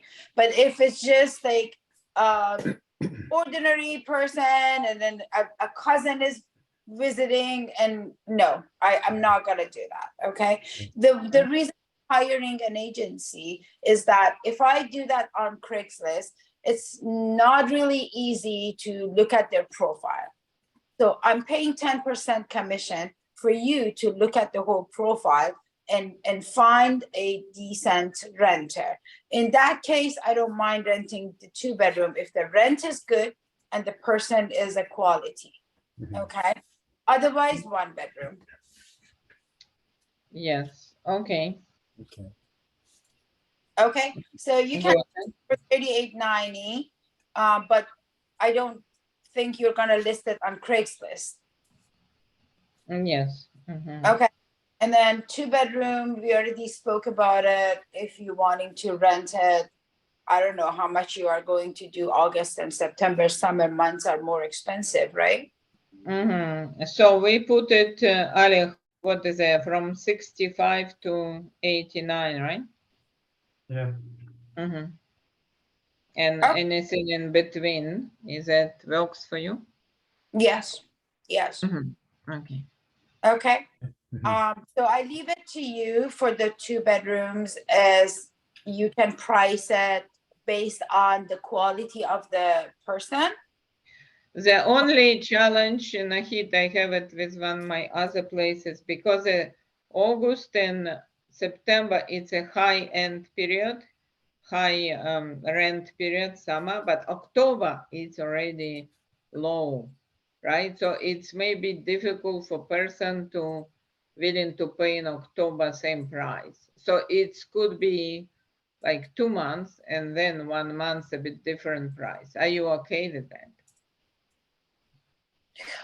I prefer not too many in and outs. Mm-hmm. If the person rents it for 3 months and they wanting to pay a higher rent for August, September, and a lower rent for October, I'm okay with that. Ah, okay. Then what October rent would be? How we I don't discuss? know for bedroom. Because it's a problem, I know, because I deal with this all the time, summertime, right? So October, they're not really willing to pay that much. Okay, then I leave it up to you. You can do Mhm. October for 2 bedrooms, right? Yes. Mm-hmm. Yeah, because So, for 1 bedroom, I'm not really willing to lower it for month of October because Mhm. the already low. Maybe if you rented 3,900 for August and September, then I Mhm. do 3,500 for October. Okay. Okay. And what about 2-bedroom? For 2-bedroom, I just leave it up to you. You look at the profile of the person, and then you can negotiate month of October. We can negotiate month of October, but it's not gonna be a lot lower. Like if let's say you rent the 2-bedroom to a person or to a nice couple from August and September, say you rent it for $7,000, somewhere, Mm-hmm. right? And then if they want month of October for 5,500, I will do that. Mm-hmm. I see. But not with an in and out. Like Yeah. Okay. yeah, Yeah, just one person. Okay, one team. yeah, I know. Yeah, if you're wanting to just bring another person in and it will be a little bit complicated. So I prefer to do like when I'm here and I have time, I look at the profile, I sign the contract and everything, and I can count month of October. How about if they want only 2 months, but it's a higher price kind of thing? Like how much? Like August and September only. Like it's an end of price and then.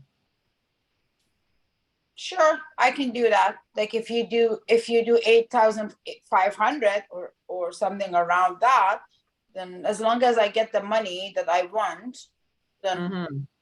yeah, I can do 2 months, August and September, for a higher rent. And then I can leave it with you to rent it for month of October, 1 bedroom, or bring in another client for a lower price. You know what I mean? Okay. And what about this 1 bedroom option? For 1 bedroom option, I'm not really willing to lower the price because the price is already low. Like I said, if you rent for August, September 3,900, then October can be 3,500. Okay, but if they want only 2 months? Oh, for 2 months, it's going to be 4,500. For if only October, August and October. Okay, got it. August and September. September. Yeah, All but right. I do 3 months because I collect more rent in total. All right. Unless you work on, like I can ask a friend to do the check-in, check-out, and then you have another renter for month of October only, with the possibility of extension to month of November, then we can work on that later. But then August and September is going to be higher. I think if it's just August and September, you might be able to rent it for, I don't know. What do you think for one bedroom in August and September? Can we do 5,000? Sometime it's possible, sometime, but yeah, it's possible. But usually it's when I have exclusive and I put also on a different websites. Some of them I can do even like maximum I would rent. For example, I have 10 units in the summer, right? They all about same, but they will vary from 3 grand, even from 25 some to some, someone are very picky, tell me, I only want a 10 and you already know, I don't want a new one. So for those kind of stuff, right? To even I had several up to 65 a month, 1 bedroom is possible, but only August and September. But most of them renting for about 35, 39, yeah, so under 4. I Natalia, you're a woman and you know what I mean. Like you just caught me without any notice to show you around my unit. And I wasn't prepared to show you the unit, but as you can see, it's like meticulously clean. And so you understand what I mean. The quality of the person is very important to me.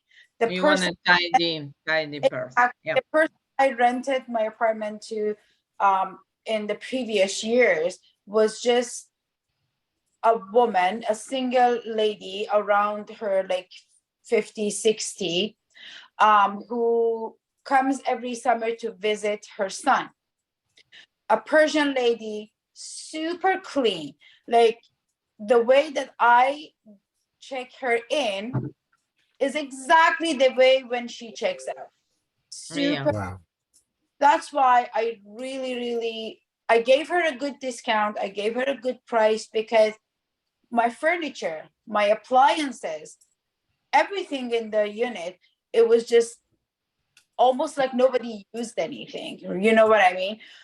So I gave her a good price and she was like returning every summer. This summer, she's not coming to visit. So I just gave you this story to give you an idea and overall, you are in touch with the client. Yeah. You evaluate. and then price it or give them a discount. Mhm. Yeah, Yeah, I- some people are super tidy. Yeah, And sometimes it's difficult to say. Usually, if we do kind of student or we're not sure, we just put higher price and mandatory cleaning for them, but which is on more risky side. yeah, for those kind of people, first, the price is gonna be higher. Two, the cleaning would be mandatory, they pay for it. And three, it's gonna be only one bedroom. I'm not gonna give them the master bedroom for that kind of client, okay? I see. Mhm.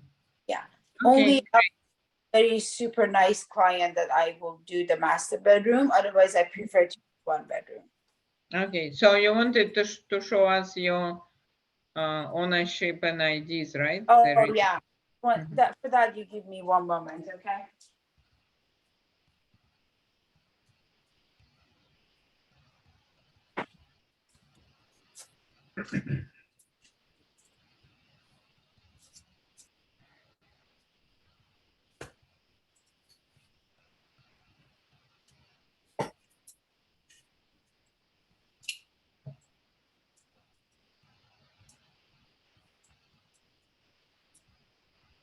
So William, 3890, it's for those months. It's like reachable price.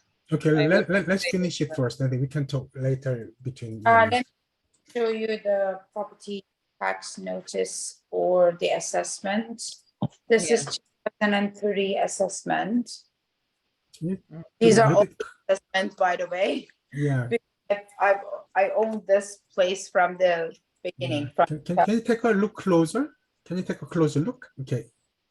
Can I see the name or? Okay. Okay, Natalia, yeah. Can you see it?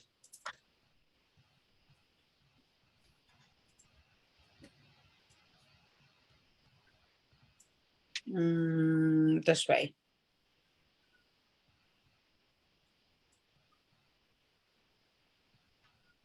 Where's my Okay, name? your name is maybe at the bottom side. Okay. Can you see it? Yeah. Can you see it now? Hi, Natalia, can you see it?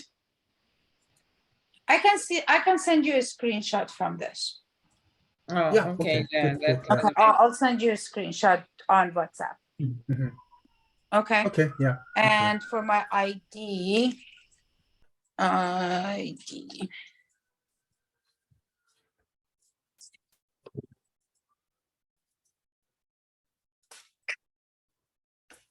Yeah, a little bit closer, please. Okay, yeah. Yeah, Nahid Salamat, can you see it? yeah. Okay, and then if you can see it here better, let me try to bring the BC assessment here to the bedroom, and then you can see it better.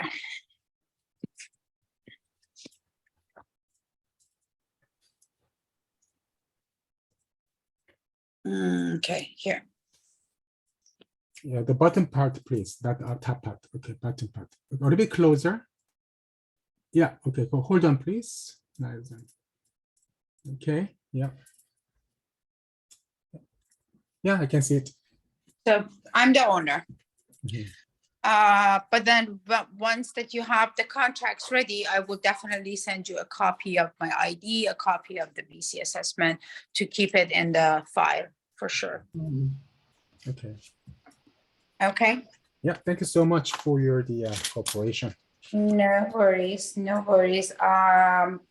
So are we going to market it starting today? Yes. So we're gonna send you the details in attachment and also in a DocuSign, right? Whichever you prefer. So What both. attachment? In email attachment document or No, DocuSign is enough? she's not gonna sign now. No, I'm not gonna sign anything right now because I'm not gonna be exclusive. I already explained it to Yeah. William. As Yeah, but we're when gonna you send you. We're gonna send you, which is say non-exclusive. The reason we're gonna explain there all the pricing points you say to make sure that we understood correctly. And then, yeah, so we will gonna go along with these prices. If we wanna change it low or whatever reason, then we have to talk to you in writing. That's why the reason just to sign. Yeah, you can send it to me, Natalia, but then before you at least show one, like you have one showing, and I know how well your company is working. I'm not gonna Yeah. sign. Once that I see your activities, you're bringing clients, then I will sign the contract. But then right now, because I haven't seen anything Yeah. coming to your company, I'm being honest and very straightforward with you. I don't really want to sign anything. And I Okay. explained to William before, once can you you have already agreed on everything, right? I gave you all the Yeah. details, all the pricing, and you know that once that you have the client and the agreement, you are going to charge me the commission anyways. Because whatever what we need, if you okay, it will be best if you just initial the disclosure statement in which we just explain to you we represent you only and not the tenant, unless you want us not represent you, not represent tenant, just to have a commission. This kind of form also exists. So we just need to decide representation. We represent you only, right? So it just need for you initially in that we understand each other. I don't understand this part. So that is a kind of disclosure statement. That is not a contract, or listing contract or tenancy contract, but we are representing you. You are my client, kind of. So there is a disclosure statement that as a agency and client relationship, what we are gonna do to our client, something like that. So at least I explained it to you, William, yesterday. Remember, we spoke about it yesterday. I'm a broker myself. I know what disclosure statements are. Yeah. I've been in real estate for the past 17 years. Okay. Disclosure statements can be signed when we have the contracts ready. Yeah. So I am not going to sign anything. It's not a sign, just initially, because, you know, for example, last year I had a audit for all my company, bookkeeping audit, right? And bookkeeper asking me each and every documents that I have, she asking me initial for disclosure statement. And if I don't have it, she asking me to explain why the person. I know how it works, Natalia. Yeah.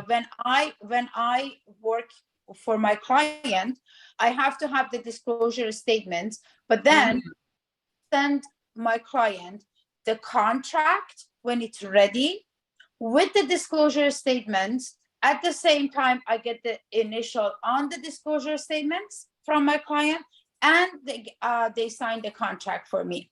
So that's what I mentioned to William yesterday. Once you have the tenant, once we agree on everything, once we have the contract ready, then send me the disclosure statements with the contract, with the rental agreement, and I sign everything for you.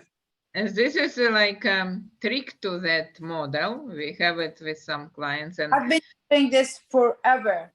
What the problem is when they start to negotiating for some reason, our commissions in the last second, or signing those paper and discussing them, we may lose precious time with tenant, even few minutes can You count. know that we already discussed the commission. If I wanted to play with that, I would do it in, like, I wouldn't say anything upfront. When we spoke, wanted to charge me 20%, and I said I would not pay 20%. I owe 10%. So if I was not an honest person, I would not bring it up upfront. When I say we negotiated, what I want to cautious you with, don't start to discuss agreement at that time, because no time then. It's no time really when we need to grab tenant, right? So what I have moments with this, with some clients who propose in your way, each and every time they start to discussing contract If I between us.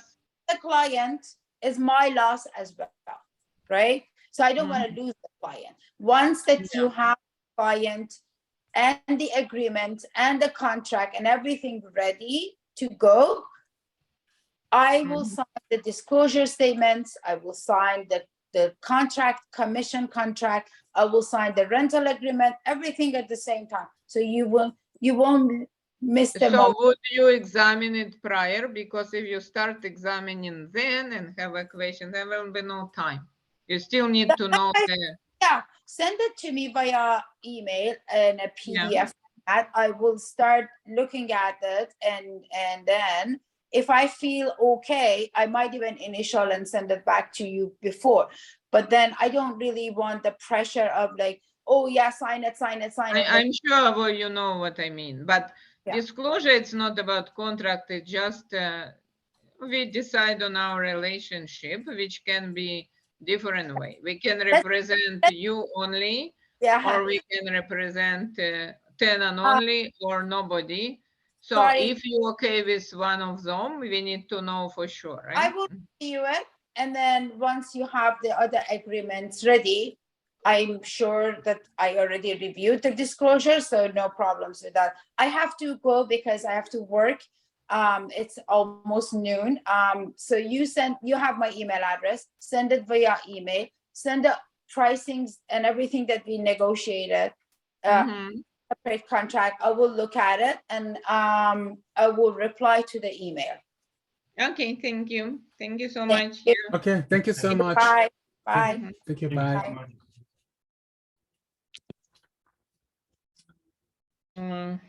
Anyways, we know how much at least, and that's it, right?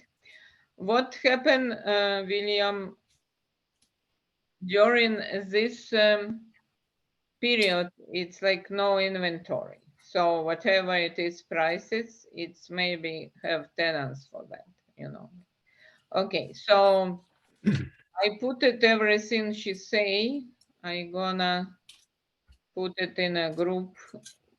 You understand what I did. I just asked you if only 2 months, how much I can rent it for. And she give me exact amounts for each scenario. That's what I want to put it in this contract, so to speak. She's not willing to sign, but at least we're clear on that, right? And that's it. So do we also have to prepare the furniture list? Because that is No, furnished. we can do it with videos and photos when time comes. Usually furniture list we do for the amount. We don't do it for free, right? Of Or course, we yeah. do videos and photos because it's time to combine that things. So No need to prepare the furniture list yet. Now. if she's not willing to pay, no. So what we do, we open all carpets, take pictures, everything, take video. Just take pictures. And I start tenancy, maybe many pictures, but it should be good enough. Yeah. Okay. Then what is the inventory then?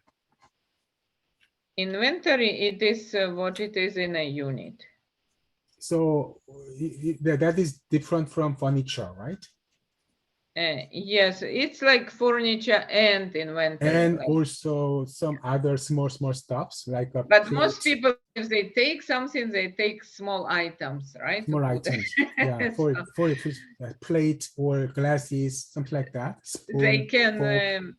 I mean, most owners are not particular about those, but if she want to be particular, then we can, yeah, we have to make sure before give them back deposit to kind of count all, like, but at least like number of pictures on a wall, number of pictures, kind of big, small items, more expensive ones, right? So Okay. if she really wants to, she can put together list. Otherwise, the pictures and videos. Yeah. So that is all extra cost, right? If you have to prepare the list.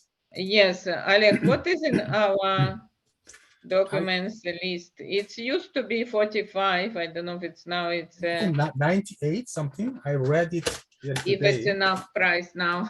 Days maybe we have to put it up. I think we can check it out, but maybe $99 per plus tax, something like that. Maybe. Yeah. Okay. Oh. Okay, so it's very simple. She wants it between 65 to 89 for 2-bedroom. But if we do only 2 months, like Yeah. only August and September, she wants minimum 85. Okay. Mhm. Then if it's October, same tenant, we may do 65, but October to do 55. That's 2-bedroom scenario. Okay. Alec, is it clear? Yep. Can you just write it down so we're not confused? And for 2-bedroom, if August and September only 2 months, it's 45 a month, right? 1 bedroom, And you mean 1 bedroom, right? yeah, 45 a month only minimum if only 2 months. So for the 1-bedroom, she's not willing to put price down for October, maybe 35. If it's a 3rd month and they are stay 1 person, that's it. So very simple. The reason I ask, I know for summer, most of the people will ask 2 months only, August, September, and then they go, right? So October, it's difficult to get. Your combination, it's not good. If you want a top dollar for summer, it has to be July, August, and September. That's it, nothing else, right? If you combine with slower months, that is a more difficult too.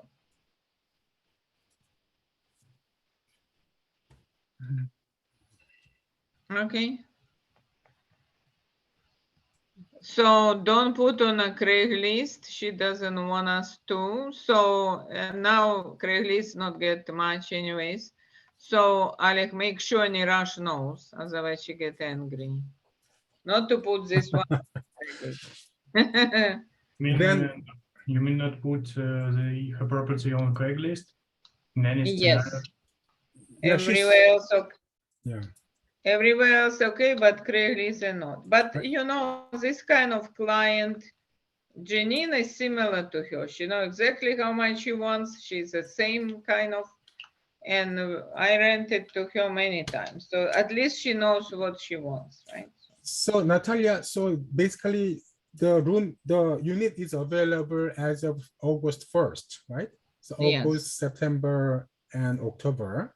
Only 3 months. It's Only 3 maybe months? November, maybe. So it's don't know yet. She said maybe maybe November, depending Yeah. upon So the if schedule. somebody insists, Insist, right? 4 yeah. months, August, Yeah, September, but we don't October, have to say November. about that in the description, only 3 months. And then depending Mhm. upon what kind of tenant they are, we can say 2 months or 4 months. And so the showing, when do you want to advertise it? As of today, as of now? She wanna advertise it today, but we already Immediately? have ads for 2-bedroom, which is strange, right? Then So how about showing? The showing is anytime, I mean, do we do open house or what is the marketing? I don't think with her would be call it open house anyway. She wouldn't like it. Mhm. So if it's Just serious individual showings client, then? in her case, you need almost like pre-screen the client to know more about them and then present to her and arrange each time Right, private yeah, showing. privately. So we have to screen, we have to make a pre-discussion with the potential tenant Yeah. first and She pre-screen. always tidy, as you see, so should be no problem for her. Yeah.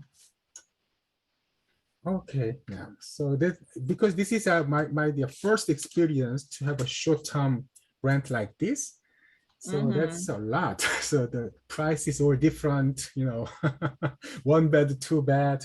Oh my God. Is it difficult for you? Yeah. It's easy for me because I do it every year. I know, many I of know, them. but as for me, it is first time, so a little bit shocking, you know. Mhm. Overwhelming, overwhelming. Mhm. Anyway, okay, yeah, I'm slowly following up. Yeah. Anyway, just put it 1 bedroom, Alec, and we already have it out there. So we said, Mhm. at least we Okay. discussed with her representation. Mhm. So Alec, just send her separately representation and separately that will be more chance that she initialed it. Just send it representation and DocuSign. I don't know why she would refuse to initial representation when we say it's represent her only, right? I think Natalia, I think in a sense, she is right. That is what I'm understanding. Remember yesterday you asked me to get the disclosure statement when the candidate sent me the application form, but that is a Yeah. little bit confusing because my understanding is that it all depends upon how we define No, the application. actually, how real estate board defined in it, right? They defined in it, we have to give them disclosure the moment they start telling us their They start to secrets. enter into the contract. So what I'm saying is that application form is not a contract, not a part of the contract, because they can send application to other agency or other showings. Not 2, 3, 4 really. You know minutes. why? You know why?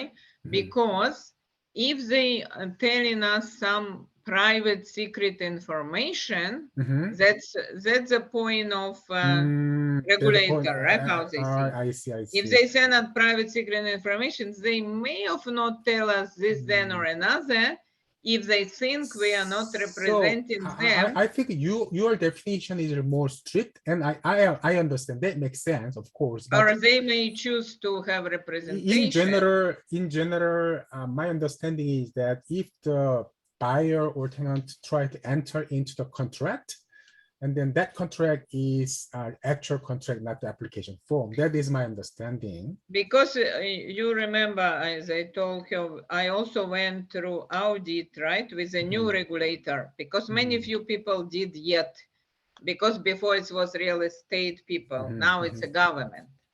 Yeah. But I one of the first one, because we are new companies, they always do audit for new companies, not because something wrong.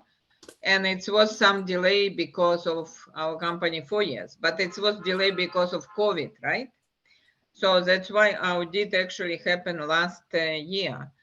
So this auditor, she's accountant, but she looks at each and every file and she looks at disclosure statements and she wants them to be on the same day with application or prior. She said, don't even look at application if you don't have disclosure. And I asked her why, right? Why don't it together with contract? She said, no, because if they know you are not representing them, they may not even put some information, not tell you some information. You have to give them choice to know you are not their agent. Because if I'm not the agent, they, you know, I have to tell everything what they share with me, it's maybe secrets, to the owner, right? So that's why it's a very clean case. Because if somebody will manipulate us, say, oh, Natalia, you show me 5 one-bedrooms apartments. So of course, I'm very sure you are my agent. If you're not my agent, why you show me so many apartments? So they play the game or they get confused, right? So the best practice is that whenever I give them the application form, I give the disclosure form together, you mean? Yeah, and I usually tell them, if you don't initial disclosure, I will not even look at your application. I not even open and read what on it. I need it together. I need it together. Yeah. So Okay, this is the best way to protect us, yeah, right? I think that is the highest level of the protection, I think. Yeah, okay, I got it. Yeah. Otherwise, we can be in a trouble. It's some cases tenants and owners play the games. Okay, one more question is that maybe the reason why the what's her name, Nahid, she don't want to sign the disclosure statement is that it said we are representing the landlord side, right? But at the same time, it represents that I'm represent that she designate us as their agent. So kind of hidden exclusivity, I think. If she Yeah. sign with us, then maybe she cannot sign the same disclosure statement to another agent because there are overlapping or Oh, I conflicting. see. Maybe You she know know what? about that. Yeah. We have this recently with some other guy. He's also realtor. Mhm. So he preferred to sign because you in an MLS in your forms, yeah, you have a three choice. Mhm. One choice, tenant represented, owner not represented. Yeah, One yeah, form, she is not represented, and also owner not, tenant not represented. But when I ask you, let's then sign this one during the meeting, and she say, no, I don't want you not represent me. I want you to so she knows, right? Mhm. But as you say, maybe the reason she wants to take last moment, Mhm. then she don't want to be bound to us, and thinking if she sign with two will be kind of strange. Yeah. Okay. But let's see. Mhm. Natalia, we have very limited time, so let me just quickly ask a couple more questions. Yes. I have two meetings today. Okay, one is with the Indonesian guy, the new buyer. Okay, so after that, I will let you know about the situation. And the second thing is the guy from the Quebec, the relocation guy.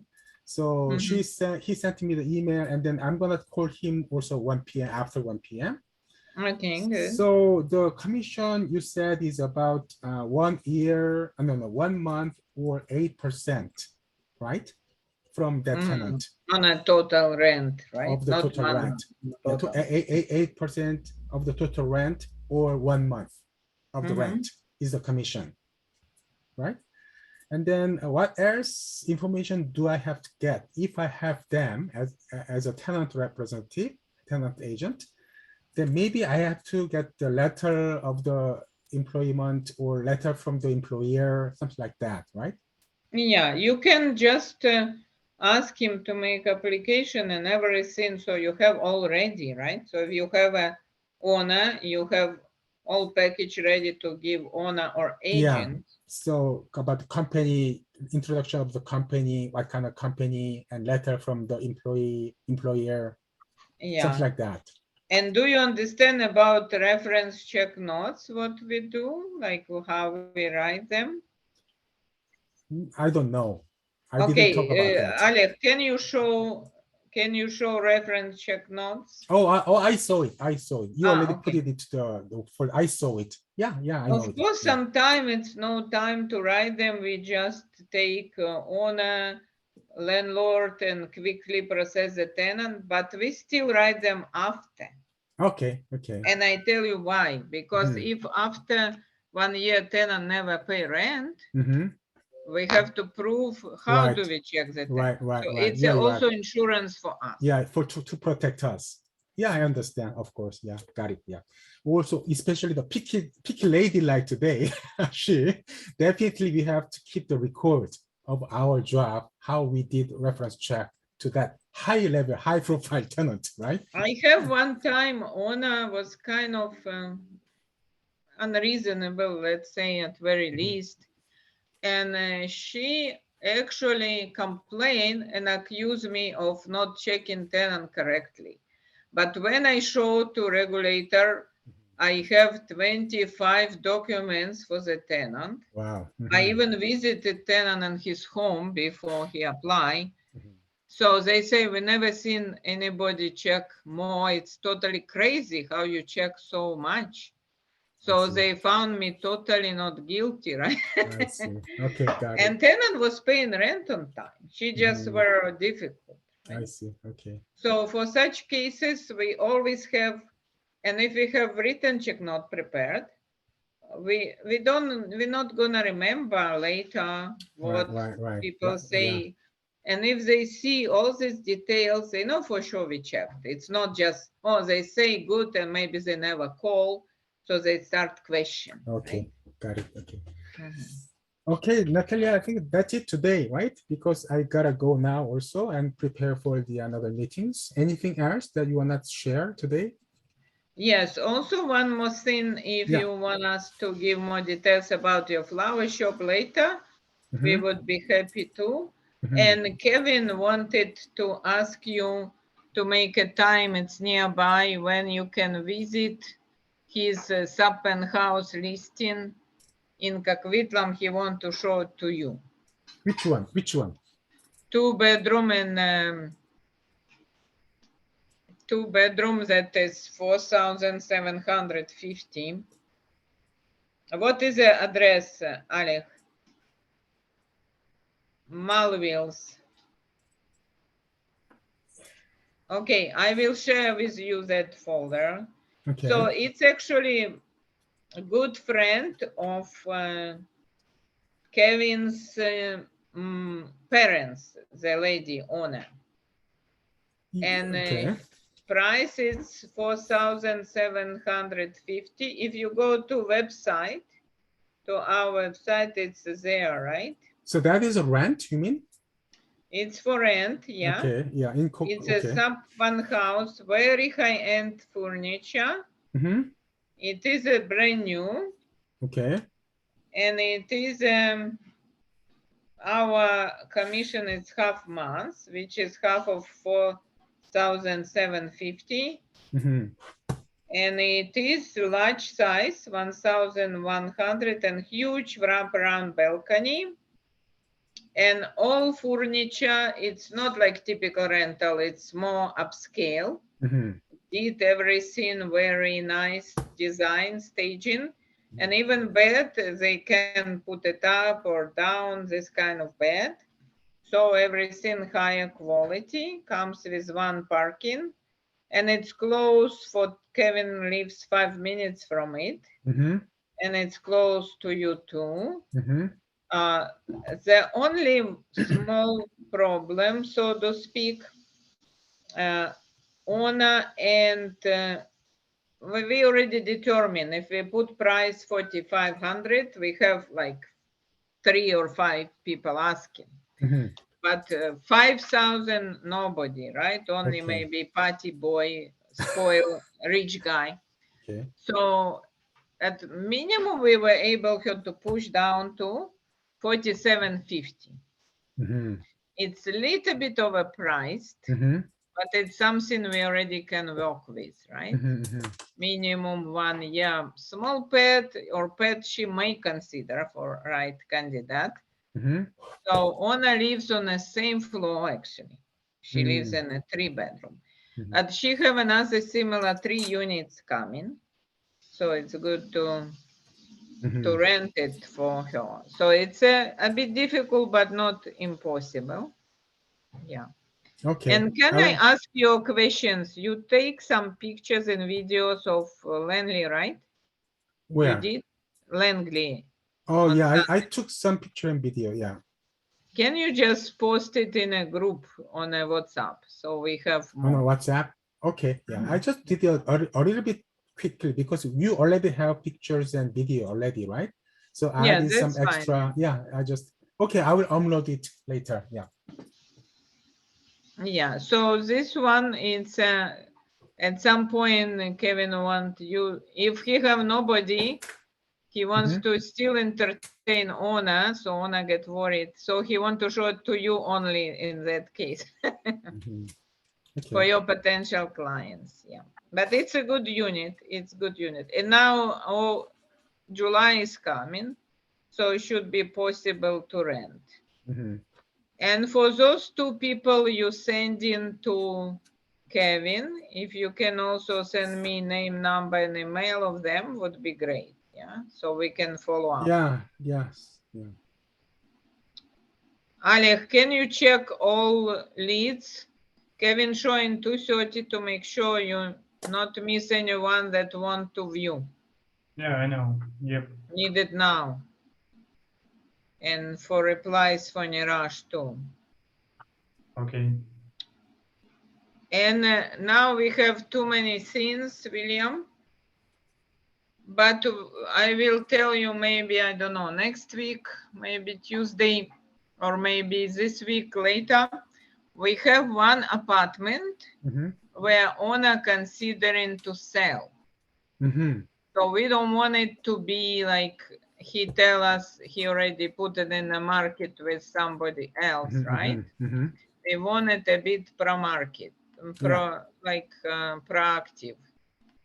And I will text you his address. Yeah. So the good idea, you just make appointment with tenants, go have a look at the place physically, So now he's tenanted condo. tenanted Okay, condo. okay, yeah. And after you look to email him, you know what I mean, to email him CMA, right? Yeah, to make a listing presentation. After see the house and take a pictures and then prepare this market report, CMA, and then try to make a listing presentation to The main owner. reason he want to sell, he does not satisfy with how much tenants are paying. Mm. How much is it, Alec? Is it now 1,800? How much exactly? Sorry, I'm a little bit For confused. Northern Way. For Northern Way? Everything go to Ali. Okay. Yeah, I'm just working. I can't hear everything. Yeah, so yeah, okay. That's can just- okay. Yeah. Yeah, so it is separately rented parking for $80.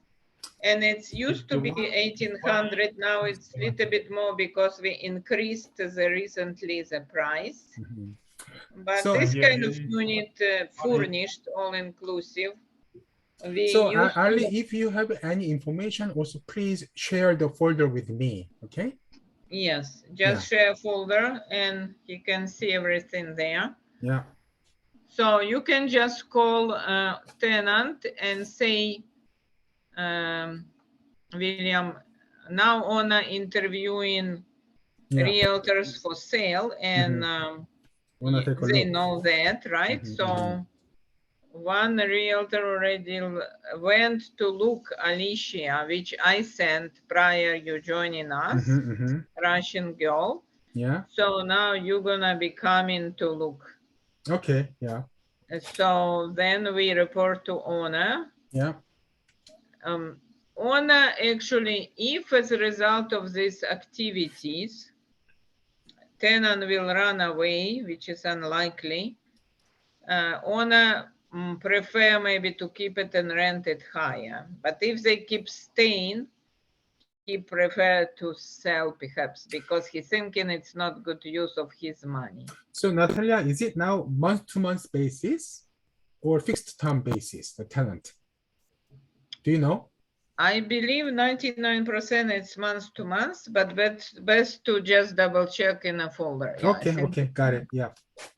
And Then- it's very tidy, very good organized tenants, a couple. They have a dog, so but they are tidy type, doesn't matter. Okay. They not use the parking, so parking we renting separately to the lady in the next building. Mm. And yeah, so this same owner, he is born here Canadian, Mhm. and he have another 3 investment condo Okay. in downtown, which we are not managing. We managing only one. Okay. It's a little bit outside downtown. Why it's happened at the beginning, he gives one to us and one to another company. Mm. And every time he say, oh, I can switch to us and to them, but he never switched. He just keep the same until now. Okay. Yeah. But if tenant run away, he's very scared not to have tenants. So it's almost like we have to find him tenant back to back, no vacancies, which is all I always did, right? But it's not easy. Okay. If he miss even one day, he become panicking. Yeah. Okay. Got it. Okay. Yeah. But what is good idea about this property? It's furnished, and he's totally flexible. You can rent it every month. He don't care, monthly or 1 year, whatever. Yeah. Okay. But potentially, I don't want it to be like he will say, "Oh, you didn't follow up, and I'm just already finding agents." You know how it.